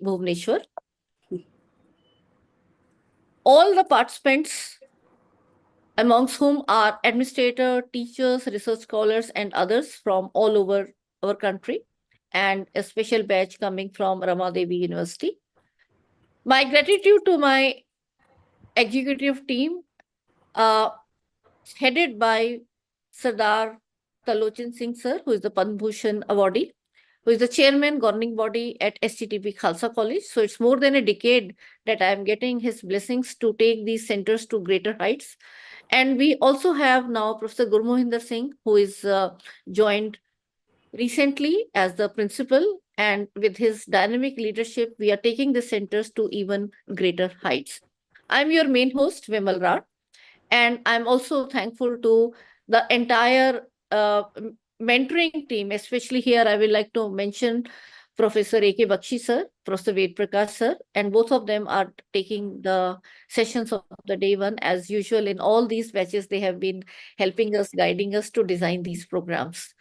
In my organizing team, I am helpful to Professor Sarita Pasi from Zakir Hussain Delhi College, Dr. Narendrajit Kaur from Kanya Mahavidyalaya Jalandhar, Professor S.K. Rath from Ramadevi Women's University, Dr. P.C. Sethi also from Ramadevi Women's University, Mr. Supreet Pandigre, again from the same university, Dr. Amrita Singh from KLE College of Law, Navi Mumbai, and Dr. Sadiq Mansoori from Prime Minister College of Excellence at Government Madhav College in Ujjain. And they have already attended a batch of NEP, and all of you also can help us in our forthcoming batches as well. So with these words, I welcome each one of you in this, and I request all of you to please join hands to take the blessings of the Almighty. Yeah, good evening, Professor Bimal Rao. Hello, am I audible? Yeah, good evening, ma'am. Yeah, I am Professor Sasmita Mohanty, Director of College Development Council from Ramadevi Women's University, Bhubaneswar, ma'am. So, thank you so much for inducting us in this program to jointly collaborate. So, just wanted to say a few lines about our university. Like, Yes, ma'am. yeah, our university is the only women's university in Orissa, as well as the first university in the eastern region of India. And we have 48 women's colleges under our jurisdiction. So, as you know, NAC has it made mandatory for all the faculty members to participate and attend this Malabhyam Mission Teachers Training programs. So I thought when I saw your brochure to conduct, you invited to collaborate with you. So I thought it's a golden opportunity to come and join hands with you. So thank you so much for this opportunity. And we have with us Professor Rath, Shaktikant Rath. Our Vice Chancellor was due to join, but he could not because of some engagements, urgent engagements he had. So on behalf of our all university, I am very, very thankful to you and your team, all the organizers, and we are definitely helpful that we can take this forward, conduct more of such kind of meetings in the future. And I personally attended the first talk. It was so nice. Yeah, I was listening to the talk because I thought I should be a participant before I tell everybody to join hands. So I think maybe more than 100 of our university, our affiliated college faculties, they have joined. So thank you so much. And for all the participants, it's a very good learning process actually. So happy learning to all the participants who are over here. And I wish this program a huge success. Thank you, ma'am. Thank you so much, ma'am. And we are really looking forward to not only this, but many more collaborations. Yeah, of course. Today, I am attending this program from Ujjain. We are having another refresher course going on. And we now have the collaborative programs possible.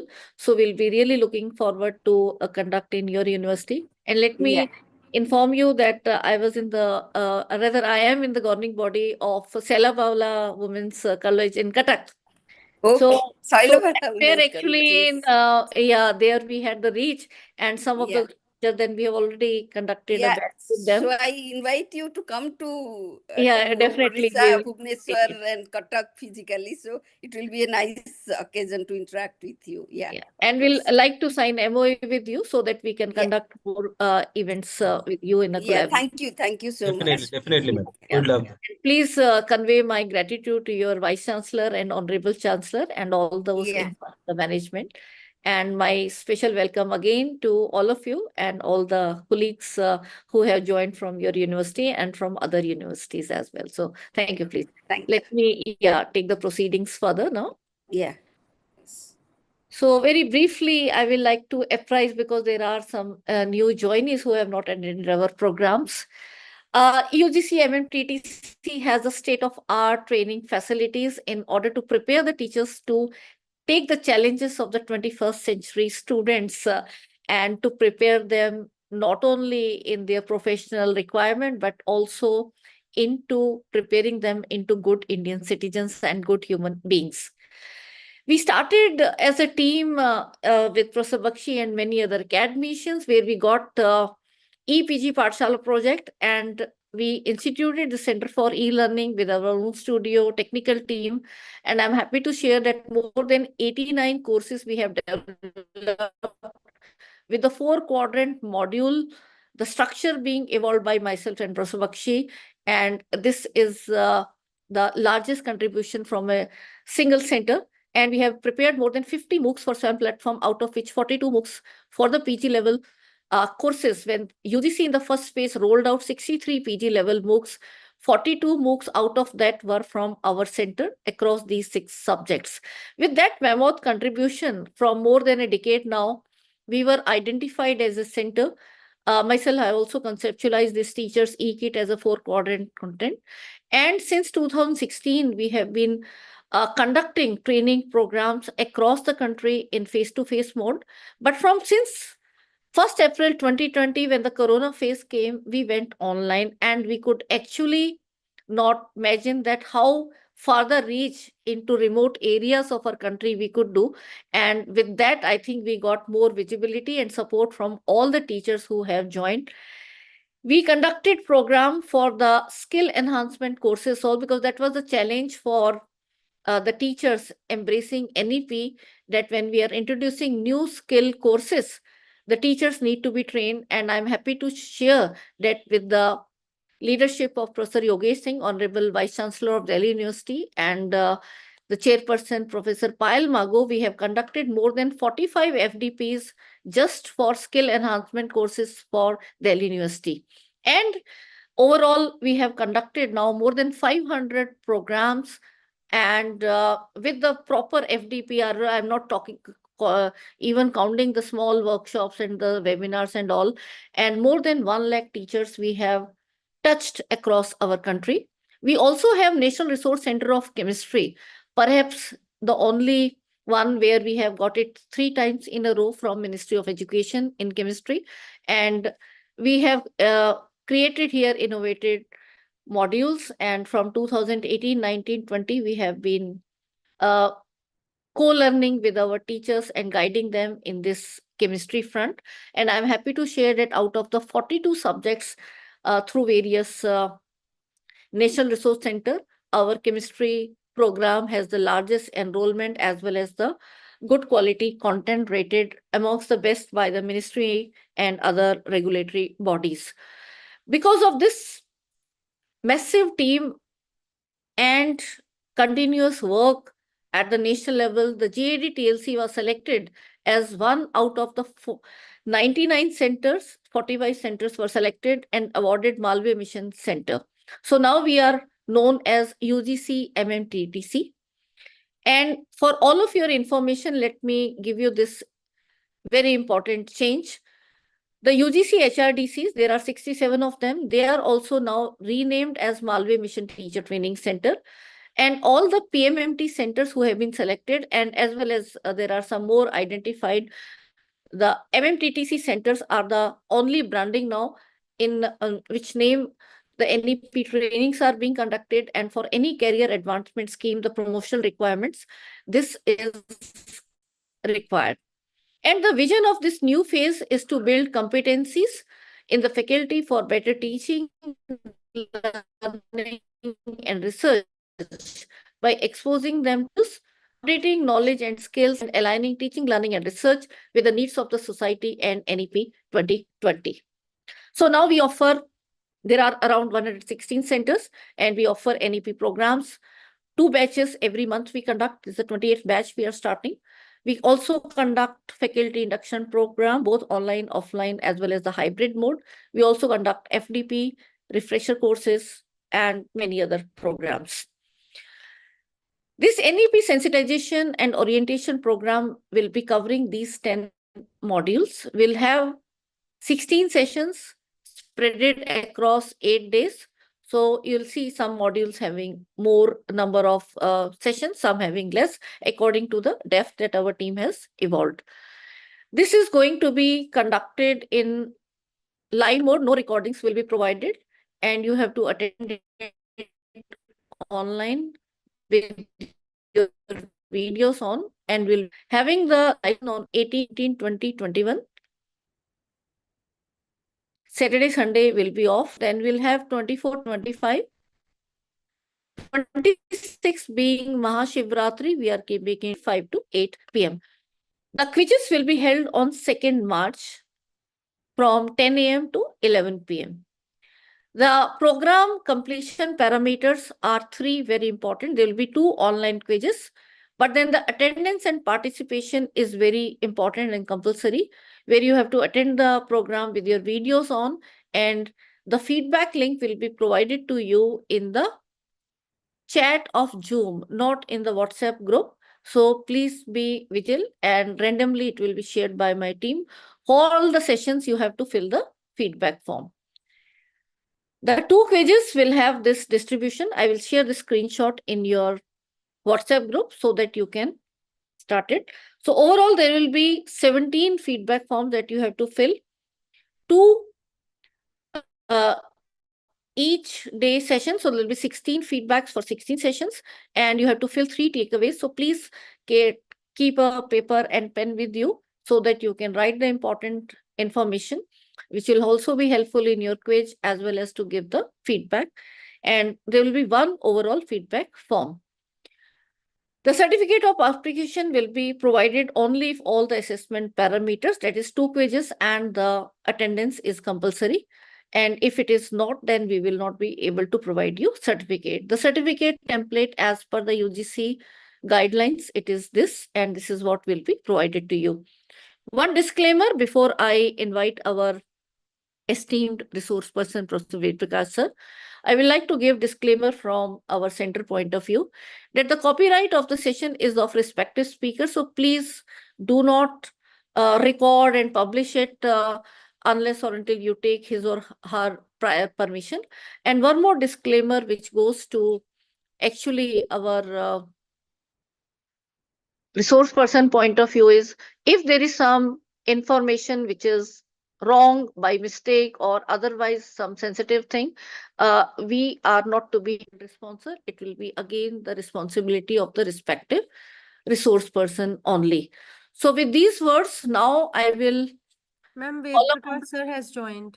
Sir has joined? Yeah, thank Yes, you, ma'am. Ranjit. And now I'll request Professor Vedprakash sir. Welcome, sir. Can we put him on spotlight also? Professor Nep-Feb-B sir is former chairman, University Grants Commission, and we are blessed to have his mentorship from last many years after his retirement, when he blessed us to be a part of our team. Sir, thank you so much. And before I invite him, very briefly, I would like to introduce, although he doesn't need any introduction, he's such a well-known personality leading all the universities and institutions, when he had the unique distinction of spearheading University Grants Commission, which is the apex regulator of higher education, in all the 3 top positions as chairman, vice chairman, and secretary.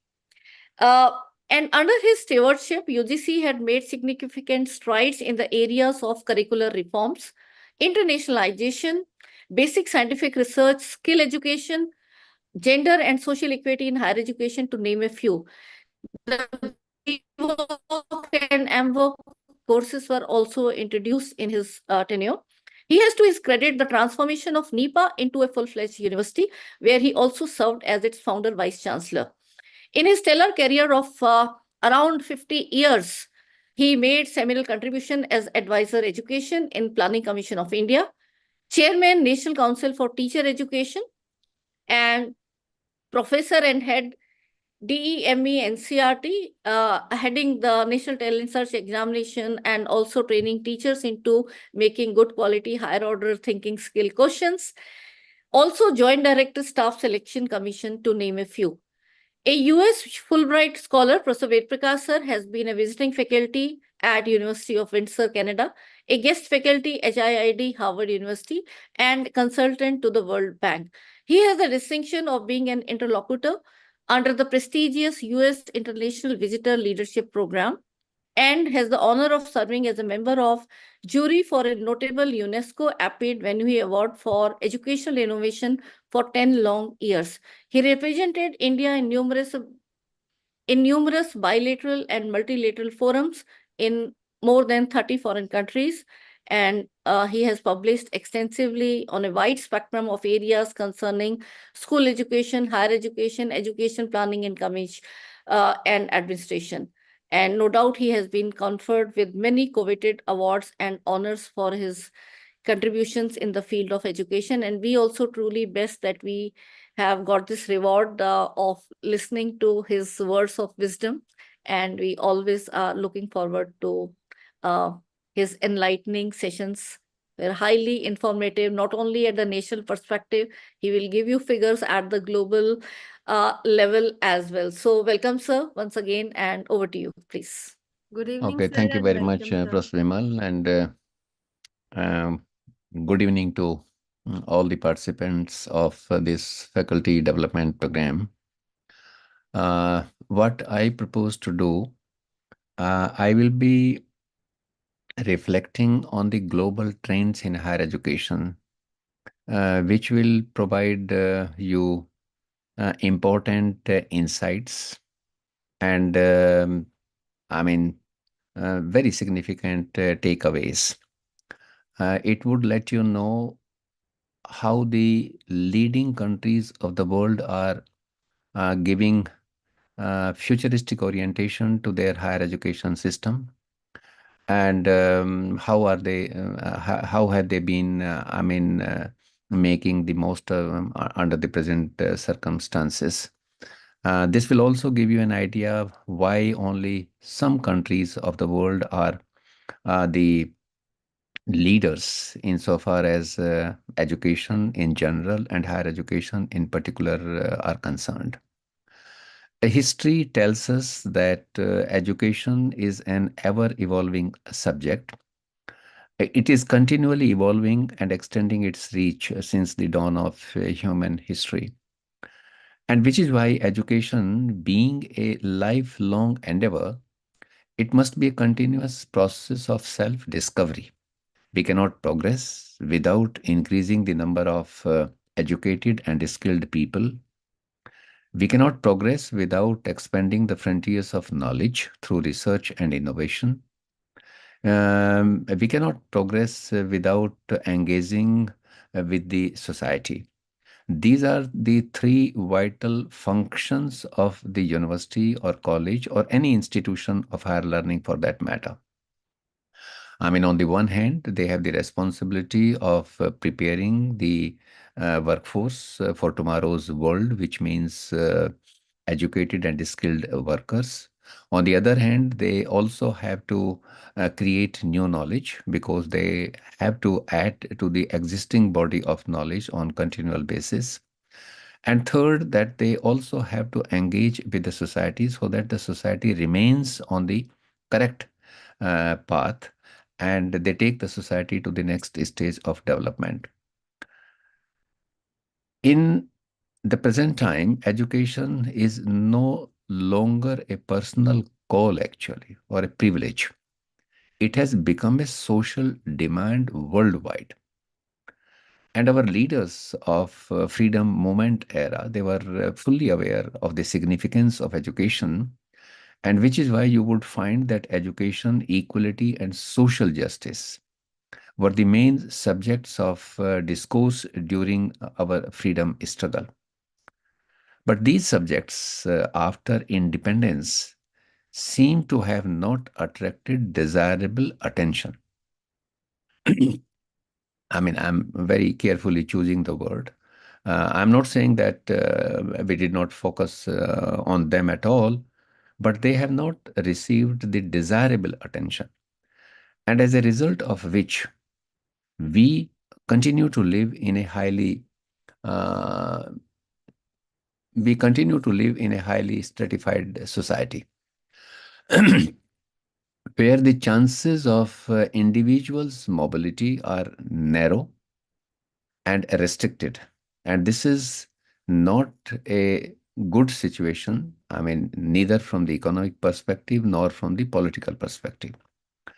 In fact, we still suffer from hierarchical values and attitudes which are deeply entrenched in our society. These things are continuing because we suffer from two contrastive perspectives. One is the fatalistic perspective, wherein people think that nothing is going to change. Things are as they are because that is how they have always been, and that they will continue like that only. The another one is the utopian perspective, wherein people think that any desirable state of affairs can be brought into, provided people, mark these words, provided people with good intentions and necessary goodwill are prepared to bring it into being. And interestingly, these fatalistic and utopian orientations are not characteristics of two distinct and separate sets of persons. They are often found in alternate phases in one and the same individual. In fact, the crisis of deepening stratification of society was also foreseen by the Education Commission way back in 1966. The Commission in its report had expressed a fundamental concern for education as a process of social transformation aimed at bridging the gap between the masses and the classes. The Commission envisaged the social function of education in the context of nation building for forging unity in diversity, keeping in view the diversity in our country, and including a shared citizenship for a democratic, social, secular, and egalitarian society. Excuse me. Now the question arises. Excuse me. Now the question arises, what have we done in the last over 7 decades actually? The answer to that would be that we have traversed a long distance. We have established a very gigantic system of education. We are catering to the needs of about 29 crore children in the age cohort of 3 to 18. That is the school sector. We have been catering, attempting to educate about 4.4 crore children in the age cohort of 18 to 24. And now we have set a goal for ourselves that we are going to double this number, that we are going to increase the gross enrollment ratio in higher education to 50% by 2035. But when it comes to the quality of education, then we find that much leaves to be desired.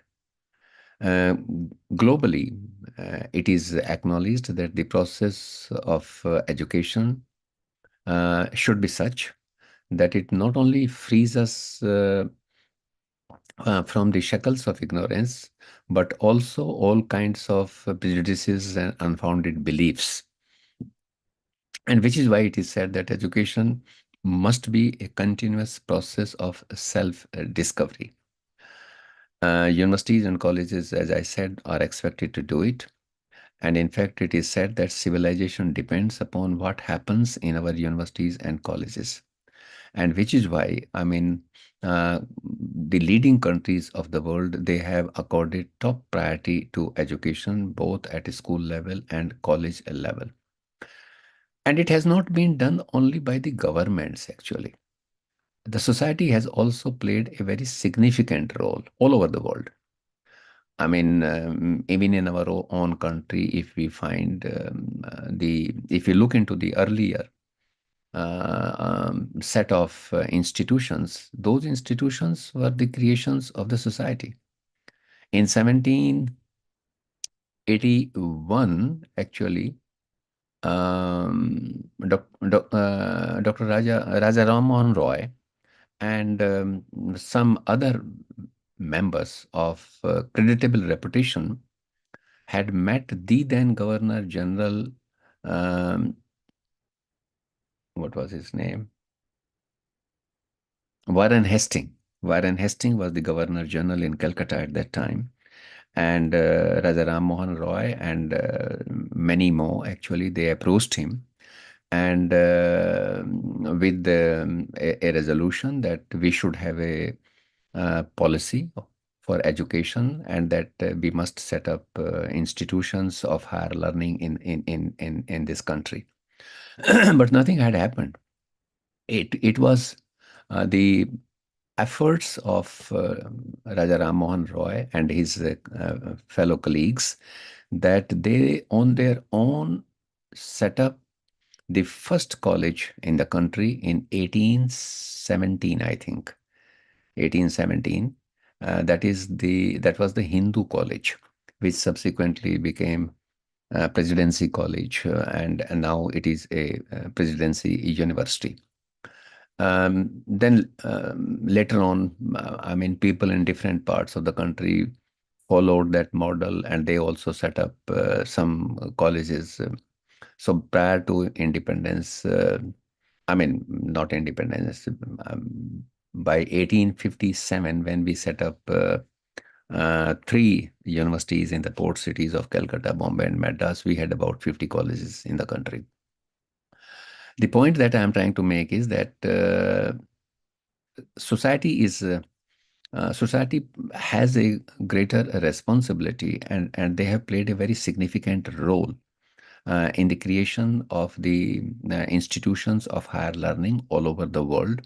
In fact, if you see the quality of education imparted by those institutions which were set up through the efforts of the members of the society in our country, the high quality education had come through private initiatives in the past in our country as well.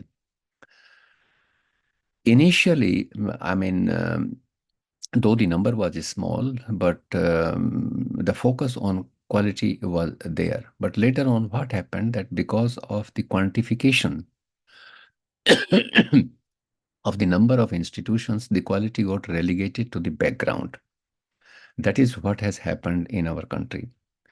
I will share with you that the societal aspirations for the first time were expressed at the global level in 1924 in the city of Geneva, when the world leaders had assembled there and adopted a number of resolutions.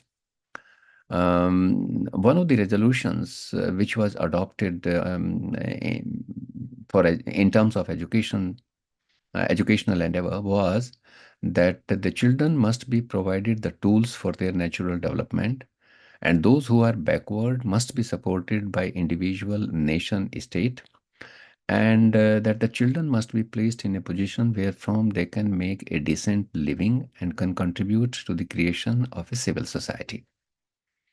Not much had happened because the world was again pushed into another war in 1939, which continued until 1945.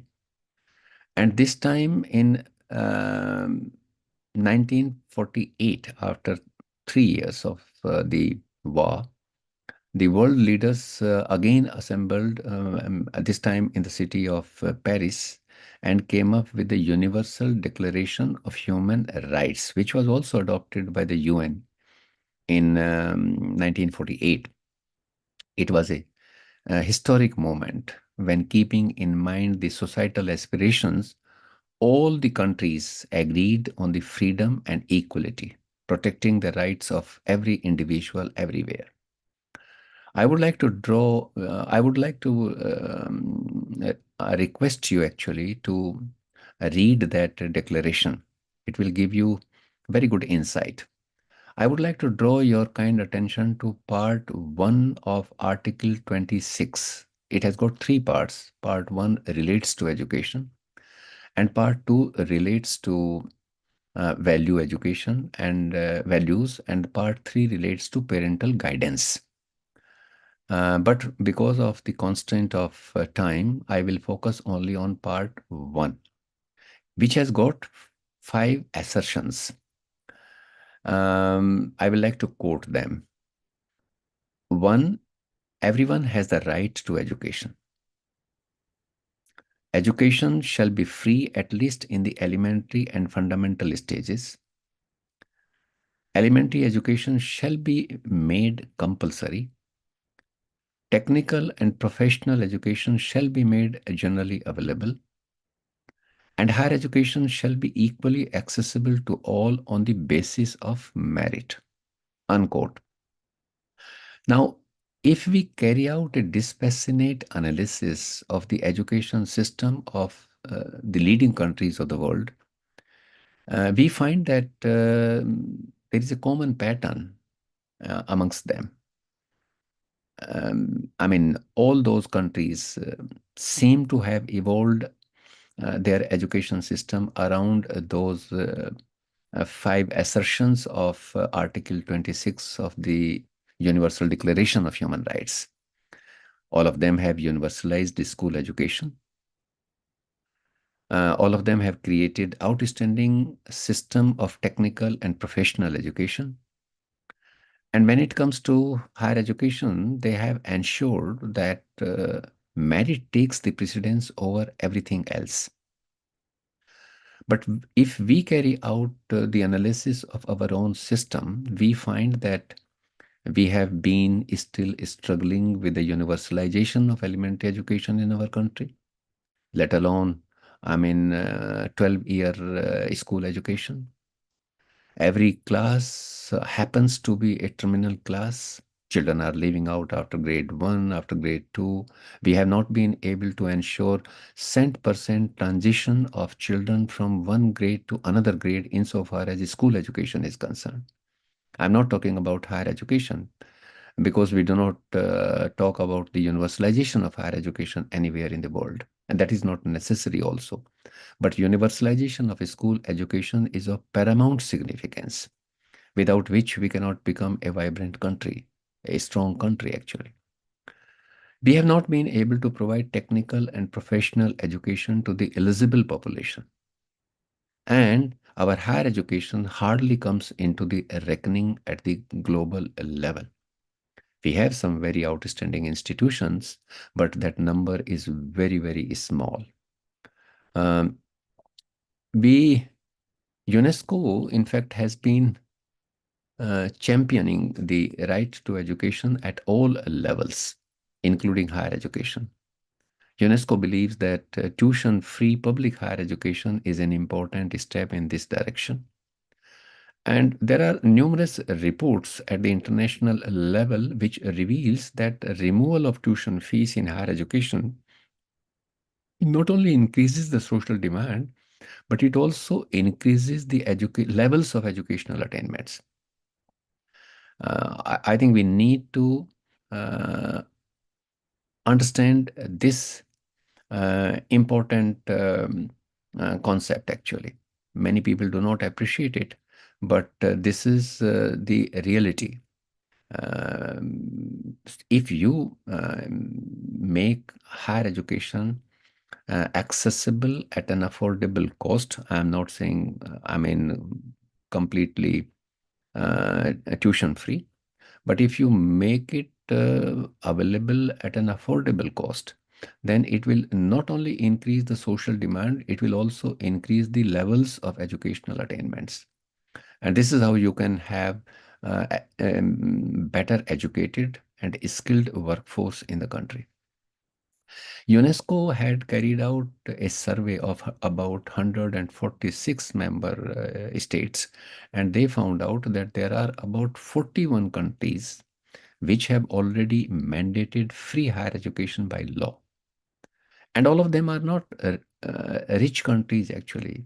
About 11 countries amongst them are such which are low income and lower middle income countries. So it is the political will, actually, which matters in such cases. And they that number is about 20%. 20% of the low income and lower middle income countries have mandated free higher education out of them. So I believe that removal of tuition fees in higher education could prove to be more effective in developing economies like ours. But if we are not able to do it because of the resource crunch, what we need to ensure that we need to make it affordable. There are various ways of doing it. There are countries which have demonstrated it at the global level. But if we look into the past for long, we have had a policy of providing higher education either through public institutions or through grant-in-aid institutions. And for about 5 long decades, we have provided education at a very, very affordable cost in our country. Centrally funded higher educational institutions are still providing free higher education to some select group of students, like scheduled castes and scheduled tribes and OBCs. Some states are also doing it for the children of the domicile of those states. But the situation in our country had changed drastically since 1990s with economic liberalization, privatization, and globalization. This has led to slow, I'm not saying very fast, but slow but steady withdrawal of the state from higher education. Now we can see that there has been a very rapid rise in high fee charging higher educational institution. The process, though, started with professional, technical, and medical education, but soon it engulfed all kinds and all types of higher education. And the trend now manifests even in public higher educational institutions in the name of self-financing courses. So what has happened in our country? I mean, one of the important key insight is that cost recovery has now become a norm than an exception because of the steady withdrawal of the state support. This is one thing which I wanted to share with you. The another one is about the growth of higher education. The global data report shows that the past 2 decades has shown significant growth in enrollment, although millions and millions of students around the world are still not having access to higher education. It is estimated that there are about 235 million students enrolled in higher education worldwide. And worldwide, the gross enrollment ratio in higher education has increased from 19% to 14%. Now, there are about 88,000 higher educational institutions in this world. Of them, we have the largest number of higher educational institutions. We have about 56,000 higher educational institutions, which we call through different names. Some are known as institutions of national importance, some are central universities, some are state universities, some are institutions deemed to be universities. And some are colleges offering undergraduate and postgraduate programs. Some are standalone institutions which are offering only the certificate and diploma program. The next country happens to be the United States of America, but the number of higher educational institutions in US is about 4,000. The third country comes in that way is China, which has about 3,000 higher educational institutions. Rest of the countries are very small systems. It is only Russia which has more than 1,000 higher educational institutions, but then Australia and then the European countries are smaller countries. Actually, they don't have those many institutions.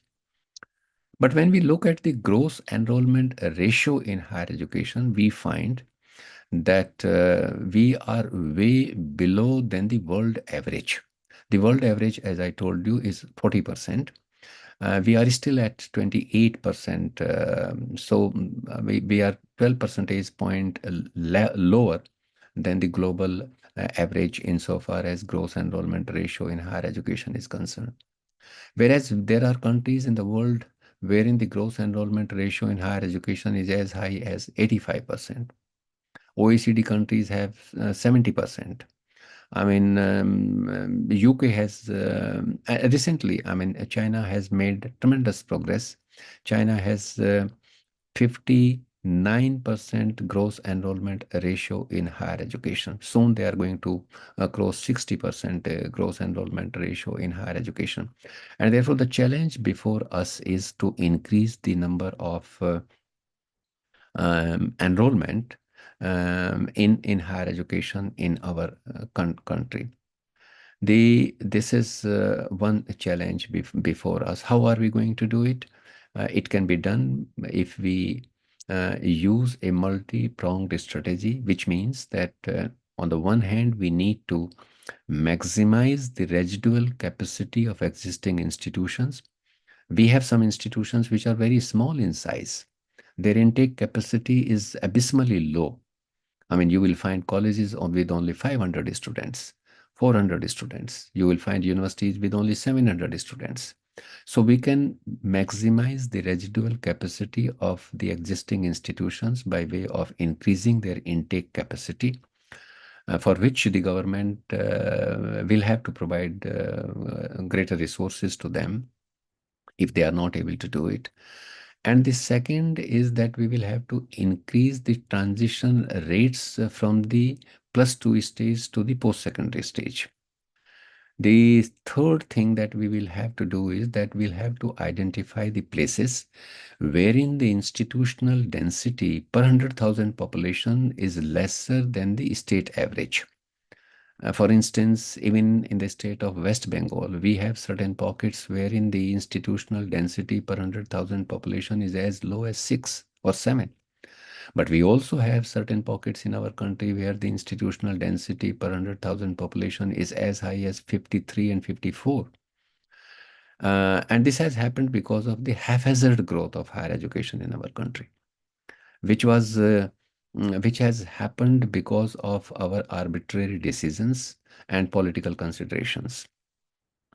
The third thing that we need to do is that we need to restore the credibility of the open and distance learning mode of delivery in our country. And at the same time, we need to have a fusion of the conventional mode of teaching and learning with the ODL mode of teaching and learning, with the online mode of teaching and learning. Because of the use of information and communication technology, and because we have already switched over to online mode of teaching and learning, I think we need to have a fusion of all the three. Only then we would be able to realize this cherished goal of attaining 50% gross enrollment ratio in higher education by 2035, as we have envisaged in the National Education Policy 2020. This is a doable proposition according to me. And this is how we should do it. The another challenge before us is the gender equality, actually. Globally, access to higher education has increased at a faster pace among girls than boys in the last 2 decades. The gross enrollment ratio among girls has increased from 19% to 43% globally, as compared to that of boys, which has grown from 19% to only 37%. So you can see the difference. This is this is a global phenomenon actually. But the problem remains that when we see the participation rates of girls in STEM disciplines, science, technology, engineering, mathematics, we find that the girls' participation rate is 18 percentage point lesser than that of boys, which is a matter of great concern at the global level. And similarly, I mean, this is the problem in our country as well. Though the girls have outranked boys in terms of participation rates in India, if you look at the latest survey of higher education, you will find that the gross enrollment ratio of girls in higher education is 28.5% as compared to that of boys, which is though marginally low, but it is certainly lower than that of the girls, that is 28.4%. But when we see the participation rates of girls in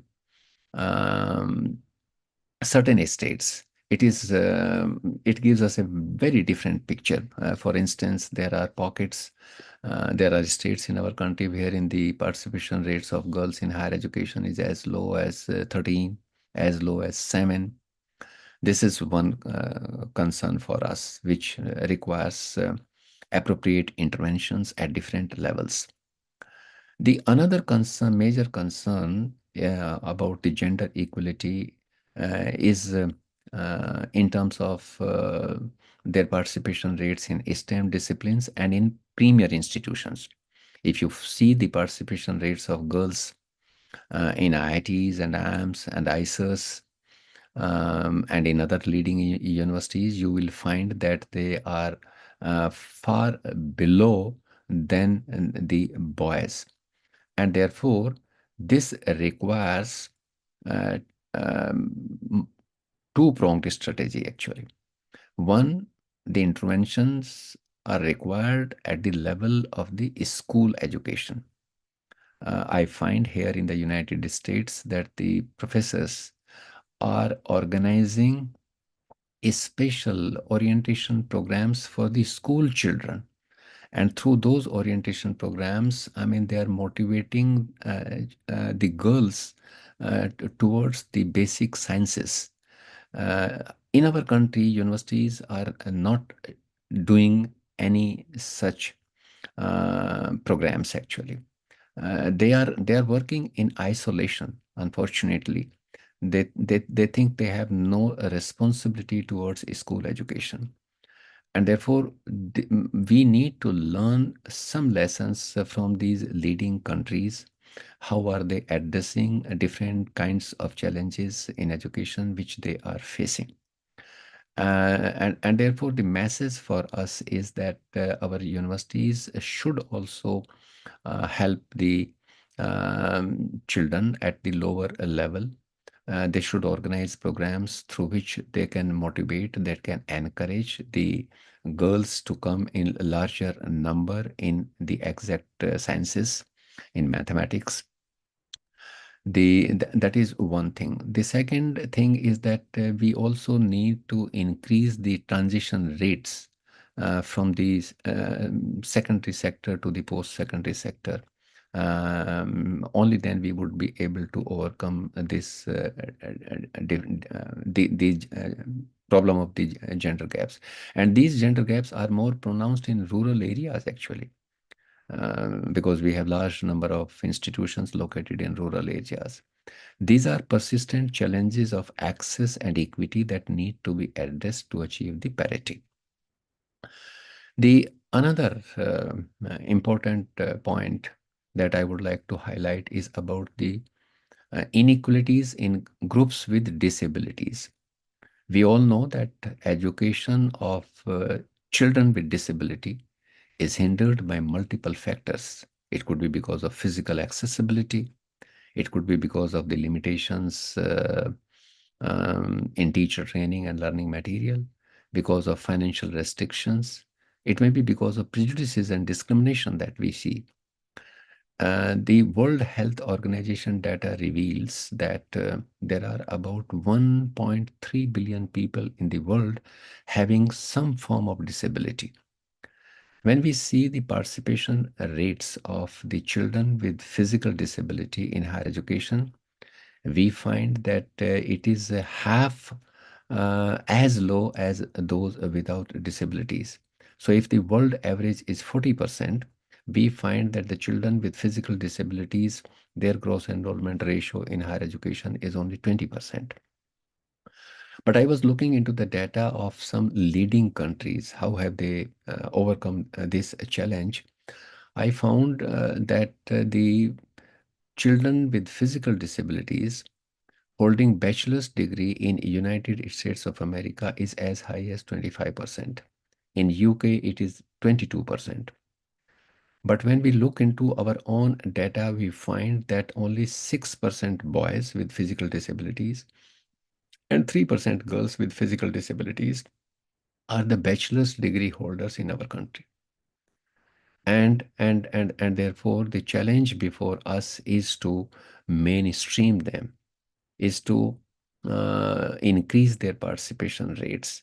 That again would require interventions at different levels, so that we can so that they can overcome those impediments which hinder their participation in higher education.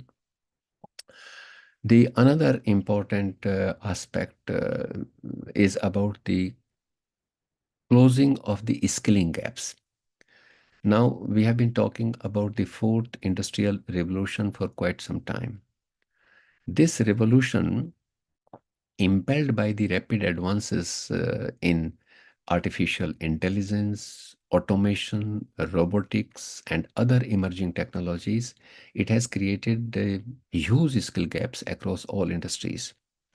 And as technology advances, education system in the leading countries are metamorphosing, anticipating, and preparing for the impact of digital revolution on the workforce.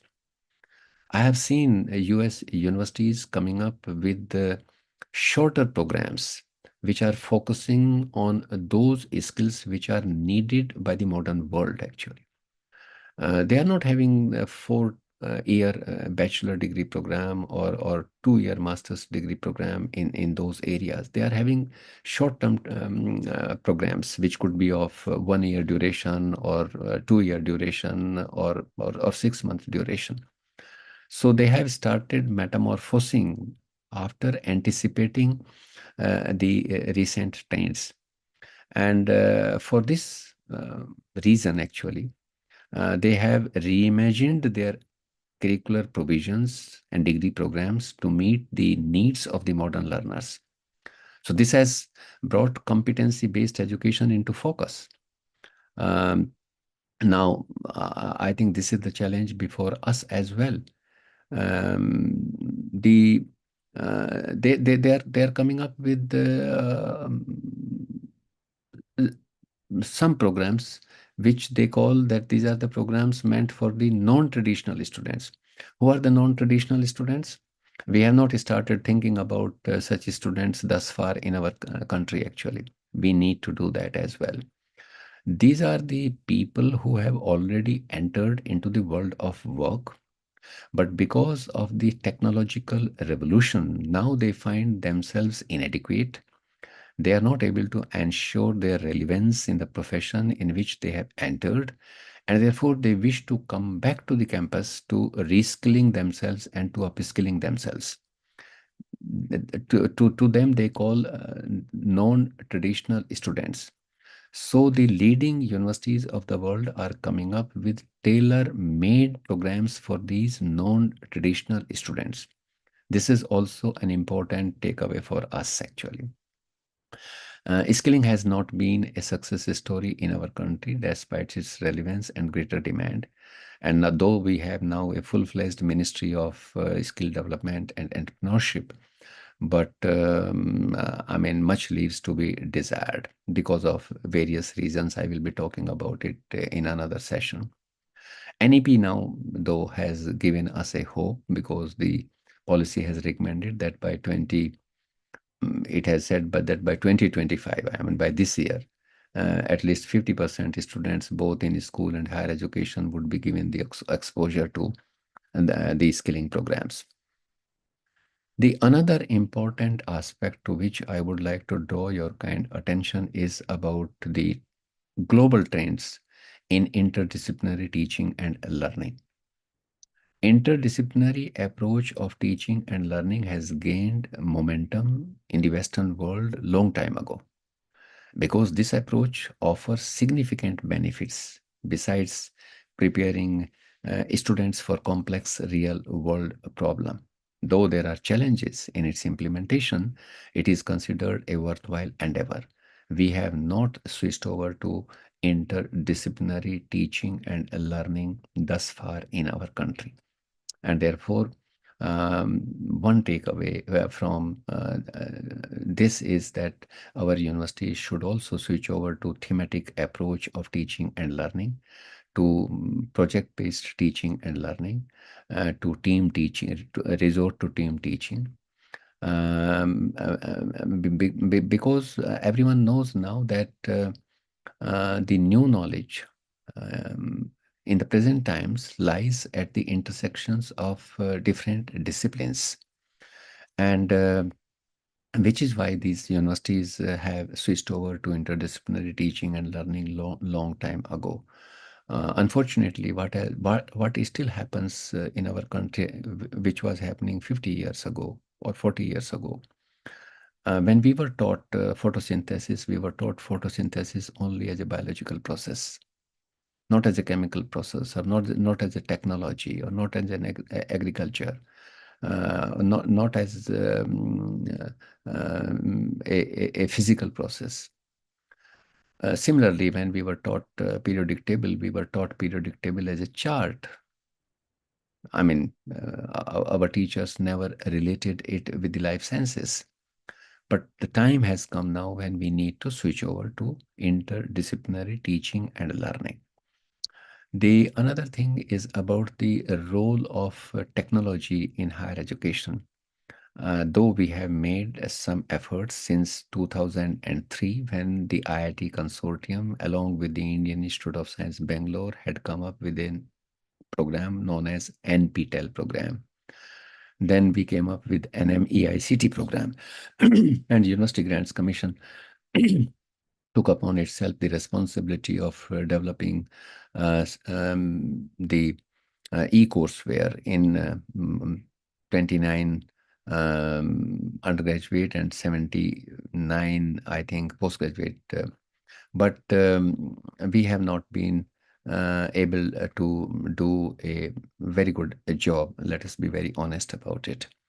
Now the leading universities of the world are using the digital tools.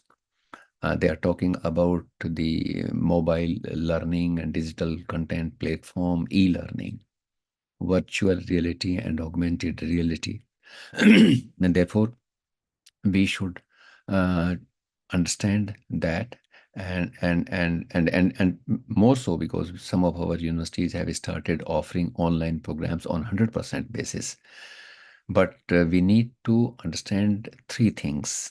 If we enter into that area, then we have a social obligation to fulfill, we have a technical obligation to fulfill, and we also have to academic obligation to fulfill, and we can learn a great deal the way these three obligations have been fulfilled by the Western universities, which have switched over to online mode of teaching and learning.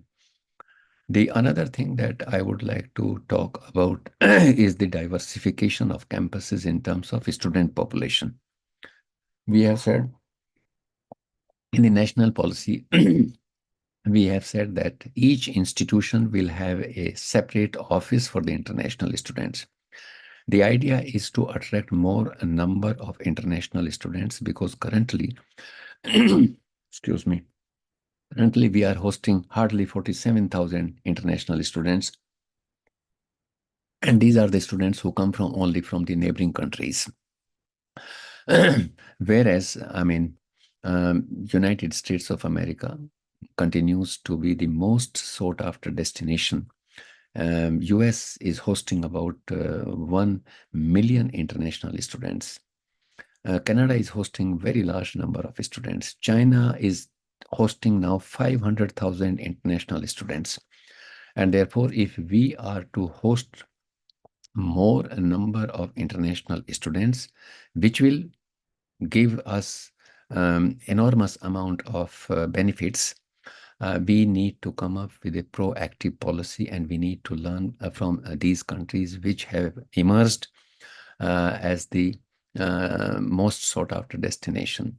In the recent past, you can see the example of China, South Korea, and Singapore even. Australia, Canada, UK, US, they have been there for a very long time. The another thing that I would like to reflect upon quickly is about the research. In research, actually, if you look at the share of research of different countries, until some time ago, about 2 years ago, US used to dominate in its share in global research. But for the last 2 years, China has outpaced the United States of America in terms of their share in global research. China's share in global research is has reached to 20%, whereas the share of US in global research is only 17%. Our share in global research is only 8%. We are publishing about 275,000 research papers annually, whereas China is publishing 1 million research papers annually. United States of America is publishing around 750,000 research papers annually. So the lesson for us is that what are the reasons for that actually? I was looking into their financial model. United States of America is spending 3.98% of their GDP on research and development, which is why, they are the leaders in the world. They are the world leaders. China is spending 2.46% of their GDP on research and development. We are spending only 0.65% of our GDP on research and development. And with such low level of investment, we are still publishing 275,000, about 275,000 research papers annually, which means that we have great potential. Our teachers can do much better provided they are provided better facilities and they are incentivized. So the lesson for us is that we need to mobilize more resources for the promotion of research. Only then we can compete with other countries insofar as our share in global research is concerned. Let me now come to the another point. When we are diversifying our campuses, when we have aimed that we are going to increase the gross enrollment ratio to 50% by 2035, that diversification will increase the heterogeneity in the class. And we have not yet come up with a structured and personalized mode of teaching and learning. Because when you have a heterogeneous class, each learner has his or her own learning trajectory, which requires a structured and personalized mode of teaching and learning, which means, in simple terms, that it requires flexible learning pathways. We have not yet articulated any flexible learning pathway, though we have been talking about seamless movement of students from general education to higher education. We have come up with national skill qualification framework. We have come up with national credit framework, but it needs to be institutionalized. Each institution, for that matter, since we have come up with some frameworks now, each institution must understand its value, its significance, and come up and contribute towards it. That is what was done long time ago by the Western world. If you look at the global level, you will find there are about 11 different flexible learning pathways at the global level, which the Western universities are adopting. So we need to come up with that as well. The another problem that we have been facing in higher education is the disparities in academic attainments. Within the same university, where we have the same syllabus, where we have the same examination, where we conduct similar examination, yet we find that children passing out from different institutions are having different standing in the world of work. For instance, if you look at the example of the University of Delhi, in University of Delhi, the pass-outs from Miranda, pass-outs from St. Stephen College, and pass-outs from other second tier and third tier colleges, they are looked at different. They are looked from the different perspectives by the world of work. It is primarily because of the disparities in academic attainments. I think we need to switch over.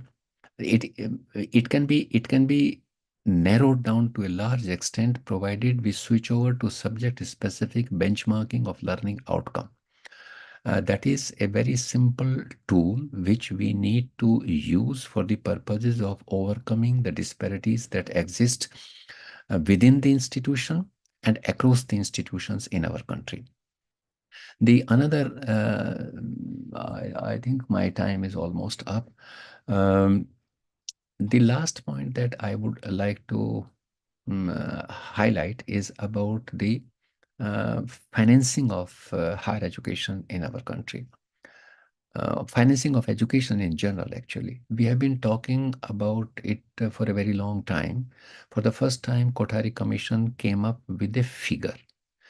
Kothari Commission had made the recommendation that we must spend 6% of our GDP on education in a phased manner, and by 1986 we must realize that goal. That has still remained a distant dream for us. We are spending only 3.6% of the GDP on education, of which 1.86 or 1.88% goes to elementary education, 0.86 or 82 goes for secondary education, and we are spending only 0.73% on higher education. And if you split that, you would find that we are spending 0.24% on technical education and only 0.49% on general higher education. Now, how can we prepare educated and a skilled workforce with that kind of investment? Kothari Commission at that time had come up with this magic figure from the fact that in those times, the developed economies were spending 6% of their GDP on education. I was looking into the recent data and I found out that even today, United States of America, Australia, Great Britain, they are spending more than 6% of their GDP on education. So, and today's India is far more resourceful than what it was in 50s, when we gave outstanding institutions to our country.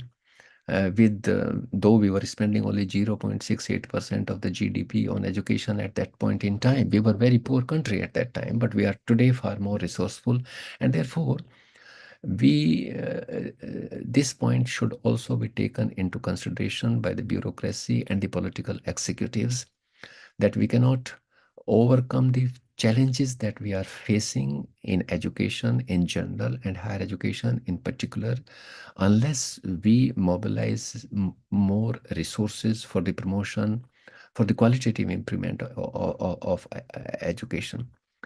And therefore, the last point that I would like to say is that the fact remains that education is undergoing enormous amount of transformation, and evidently, I mean, higher education has undergone significant shifts in recent past, and the challenges are manifold. Those challenges we know. What are those challenges? We also know the solutions, but it requires the political will. It requires greater resources to compete in this fiercely competitive world. People are asking very insightful questions for which we have very weak answers.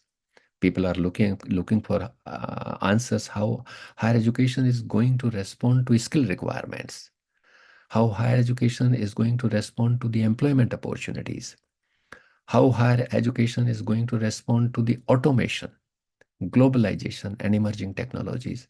These are very hard questions, but we cannot turn a blind eye. The job market is also making a profound influence on enrollment. In higher education, you would have seen that there are some areas of study wherein the enrollment is declining. There is a surge in enrollment only in so-called market-oriented programs, which is also a matter of great concern. We cannot, I mean, run only after the ICT-related programs in higher education and allow languages and humanities and social sciences to languish in poverty. We will become a very weak society. We have to strike a balance. And therefore, I would sum up by saying that we need visionary leadership, the leadership which can anticipate the recent trends and can evolve educational offerings which can respond to the needs of the modern world. That is what is required. With these observations and some takeaways and some insights, I will like to stop now. If there are any questions from the participants, this is a very vast topic actually. It cannot be covered within 60-minute time because higher education is a multi-dimensional, multi-level and very complex subject. But I have tried to reflect on certain aspects of it, commencing from access, equity, quality, financing, recent challenges which are staring in our faces now. These are the things people are talking all the time about, the artificial intelligence. I think if we continue to consume artificial intelligence and if we do not contribute to brighten and the world, we will not be able to empower our children. That's all I wanted to share in this session. So over to the organizers now. If you have any questions, please raise your hands. You can unmute yourself and you can ask the questions to me.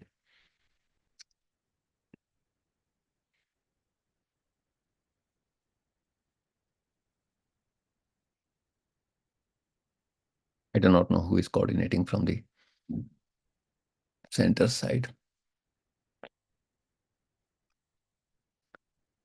Yes, please. Any questions? Good evening, sir. Yes. This is Dr. Narsaya from Sri Venkateswara College, University of Delhi. Okay, okay. I have a couple of questions, sir.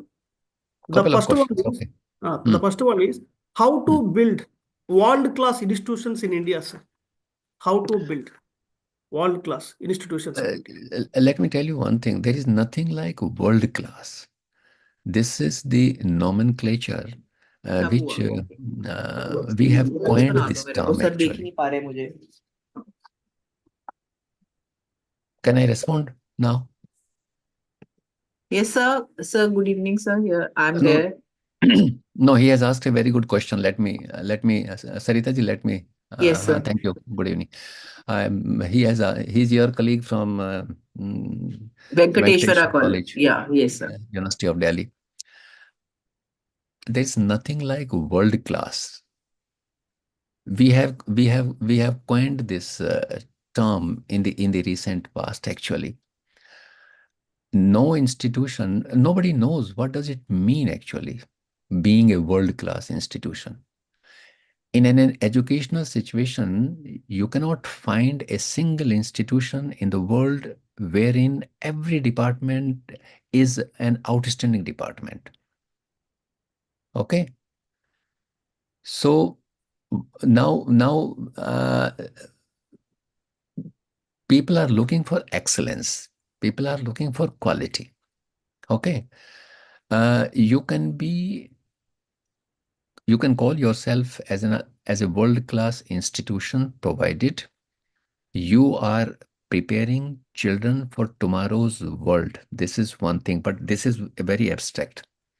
You can call yourself a world-class university if you are creating new knowledge, which is universally accepted. You can call yourself as a world-class institution if you are preparing a skilled workforce. So these are the things we have. No one has been able to define quality in education thus far, because quality is multi-dimensional, multi-level, and a moving target. Once you achieve a goal in education, the bar automatically goes up. And therefore, you can never ever say that you are a world-class institution. Okay. But our efforts must be to achieve excellence in different aspects pertaining to education. And that is, while on the one hand, we have the responsibility of preparing a skilled workforce, we also have the responsibility of creating new knowledge, to adding to the existing body of knowledge. We also have the responsibility of taking the society to the next stage of development. Okay. I have one more question also, sir. Please Yes. clarify. Recently, Niti Aayog, it released a report Yes. that is expanding quality higher education through state public universities. What the Yes. report stated that there are 495 state public universities are there in India, in which 81% of the students they enrolled it. It is around they mentioned around 3.3 crores, around something. But Okay. the problem, 40% of the vacancies, teaching posts, 40% of the teaching vacancies, it are vacant. And in some of the states, even 70% of the posts are not filled. Is it problem with the state government or it is problem with the UGC? This is my question, sir. In No, state this is not the problem with the University Grants Commission. University Grants Commission is a regulator actually, which is entrusted with the responsibility of laying down norms and standards, specifying the degrees. This is the problem with the respective state governments, that they are not filling the positions. Once the position falls vacant, then they are continuing either with the ad hoc staff or the guest faculty. So this is the problem of the state government actually. Actually, Because where the problem lies, sir, this is not only problem with one state. the Many problem states, they do like this. The problem lies with the planning. The problem lies with the policy, actually. You do not, if you put education onto the priority list, if you provide adequate resources for the promotion of education, if you make it a mission that we will not keep a single position vacant because it has got very adverse consequences. I mean, for instance, in your own university, you had more than 5,000 vacancies for a very long time. Delhi University was a typical university with the problem of the ad hoc faculty. There is no provision for ad hoc faculty at all. I mean, in certain cases, it was said that for under emergent situations, you can have the guest faculty for some time, but you cannot have it in perpetuity, actually. So this is the problem with the state government. I have seen, sir, in 2, 3 states, I have seen it. They're not at Yes, all filling, sir, for so many they are not. decades, not for the No, years, even decades. certainly. I'm giving you your own example. Only now you have filled in those positions. So it depends upon the political commitment. It depends upon the policy of the individual state. Okay, thank you, sir. Yeah. Any other Good evening, sir. questions? Yes, from my Yeah. side. Good evening, Yes, sir. please. I am Dr. Yeah. Sardar from Ramadevi Women's University. So I have a question that from your talk only, as you said that we have around 90,000 higher educational institutions Not throughout 90,000. the I didn't globe. say that. I said Where 56,000. 56,000. no, no, 1,000. Okay, so maximum of the educational institutions are in India, but not producing that quality of education. I'm not able to hear you actually. Can you be? Yeah, your voice is not clear. I think you can either switch off your camera and then speak because we are not able to hear you properly. Okay, ma'am. Actually, as you said, now, ma'am, am I audible right now? Yeah, yes, you yes. are. Go ahead. Yeah. So, yeah. So as you are telling that we have a lot of higher educational institution in India as compared to the world, Yes. then you have also said that most of the higher educational institutions are there in the rural areas, so which are not being able to provide that quality education. No, I So didn't say is that it not either. that Listen. I did not say that either, that most of the institutions are in the rural areas. No, that is not I mean, true also. the numbers are more in rural areas. What No. what I If you have heard it, I think you need to correct yourself. We have, institutions located in rural areas, but the number is not large. What is your problem? What is your question, actually? You come to that. So the question is that can we strengthen the higher education or the quality of higher education more in rural areas than focusing or decentralizing the quality of higher education more towards the rural areas?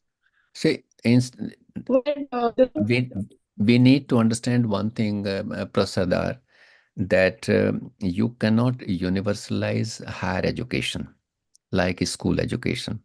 Okay? You cannot provide higher educational institutions at the doorstep of every child. That is not a doable proposition. It is nowhere in the world, and that is not required. What is required is that every institution of higher learning should be a quality institution. And the children coming from the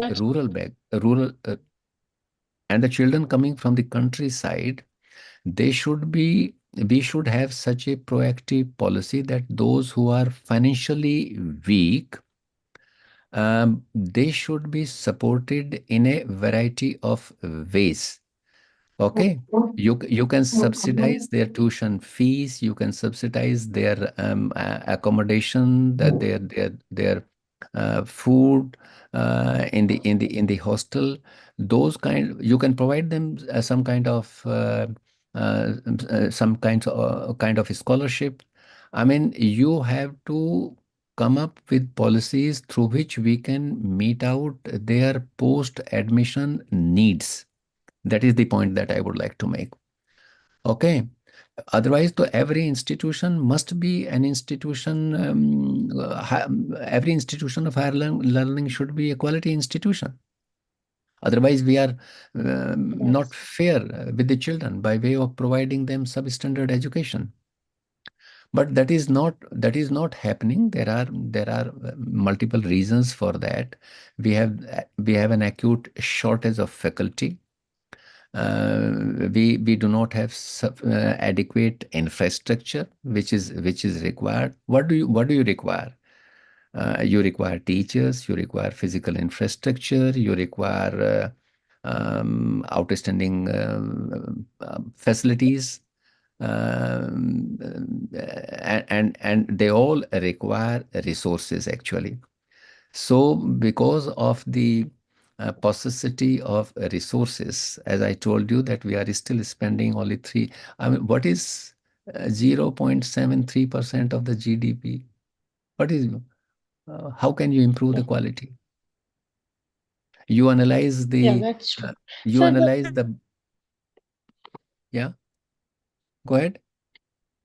Sir, but You were saying? one thing is that if we have certain skills, sir, we also have certain skills and quality in which are vested in the rural areas also.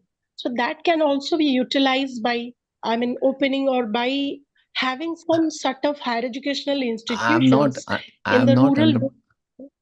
I'm not undermining that at Sir, all. actually, Let me tell you, sir, this is a thing is that, time-tested. Okay, go ahead. Go ahead. yeah, You go ahead. that's I'm not actually, sir, undermining that. I'm not undermining that. Talent is evenly, this is a time-tested theory actually. Talent is evenly distributed in a sizable section of the society.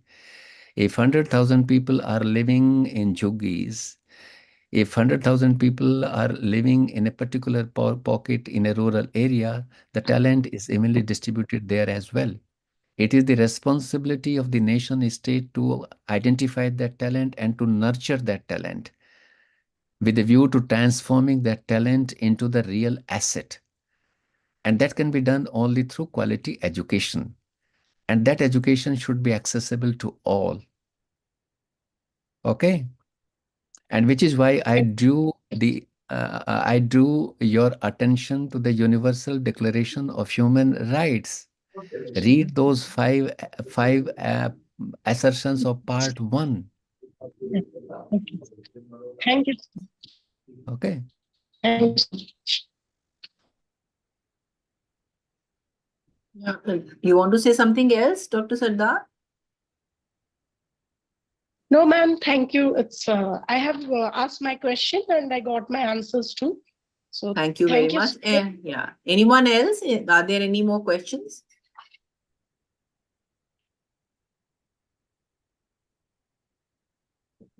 Or any comments or anything that you would like to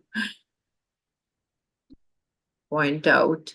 We have many problems actually, many challenges.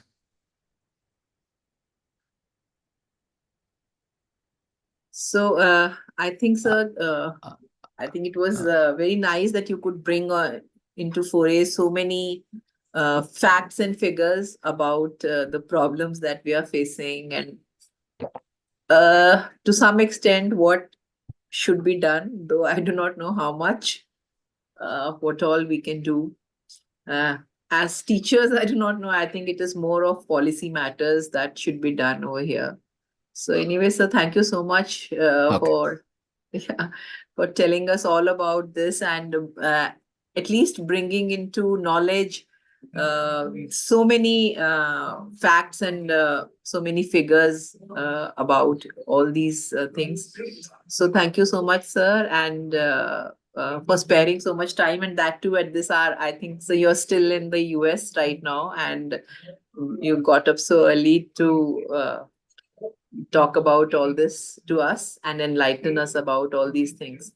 So thank you so much, sir, and we'll be looking forward to more such kind of interactions with you and hearing you again. So thank you so much, sir. Okay, thank you. Thanks a lot. Thank you very Yeah. much. Hriday. Thank you. Bye-bye. So the feedback forms have been shared over here for both the sessions. So you can fill these, and we'll see you again tomorrow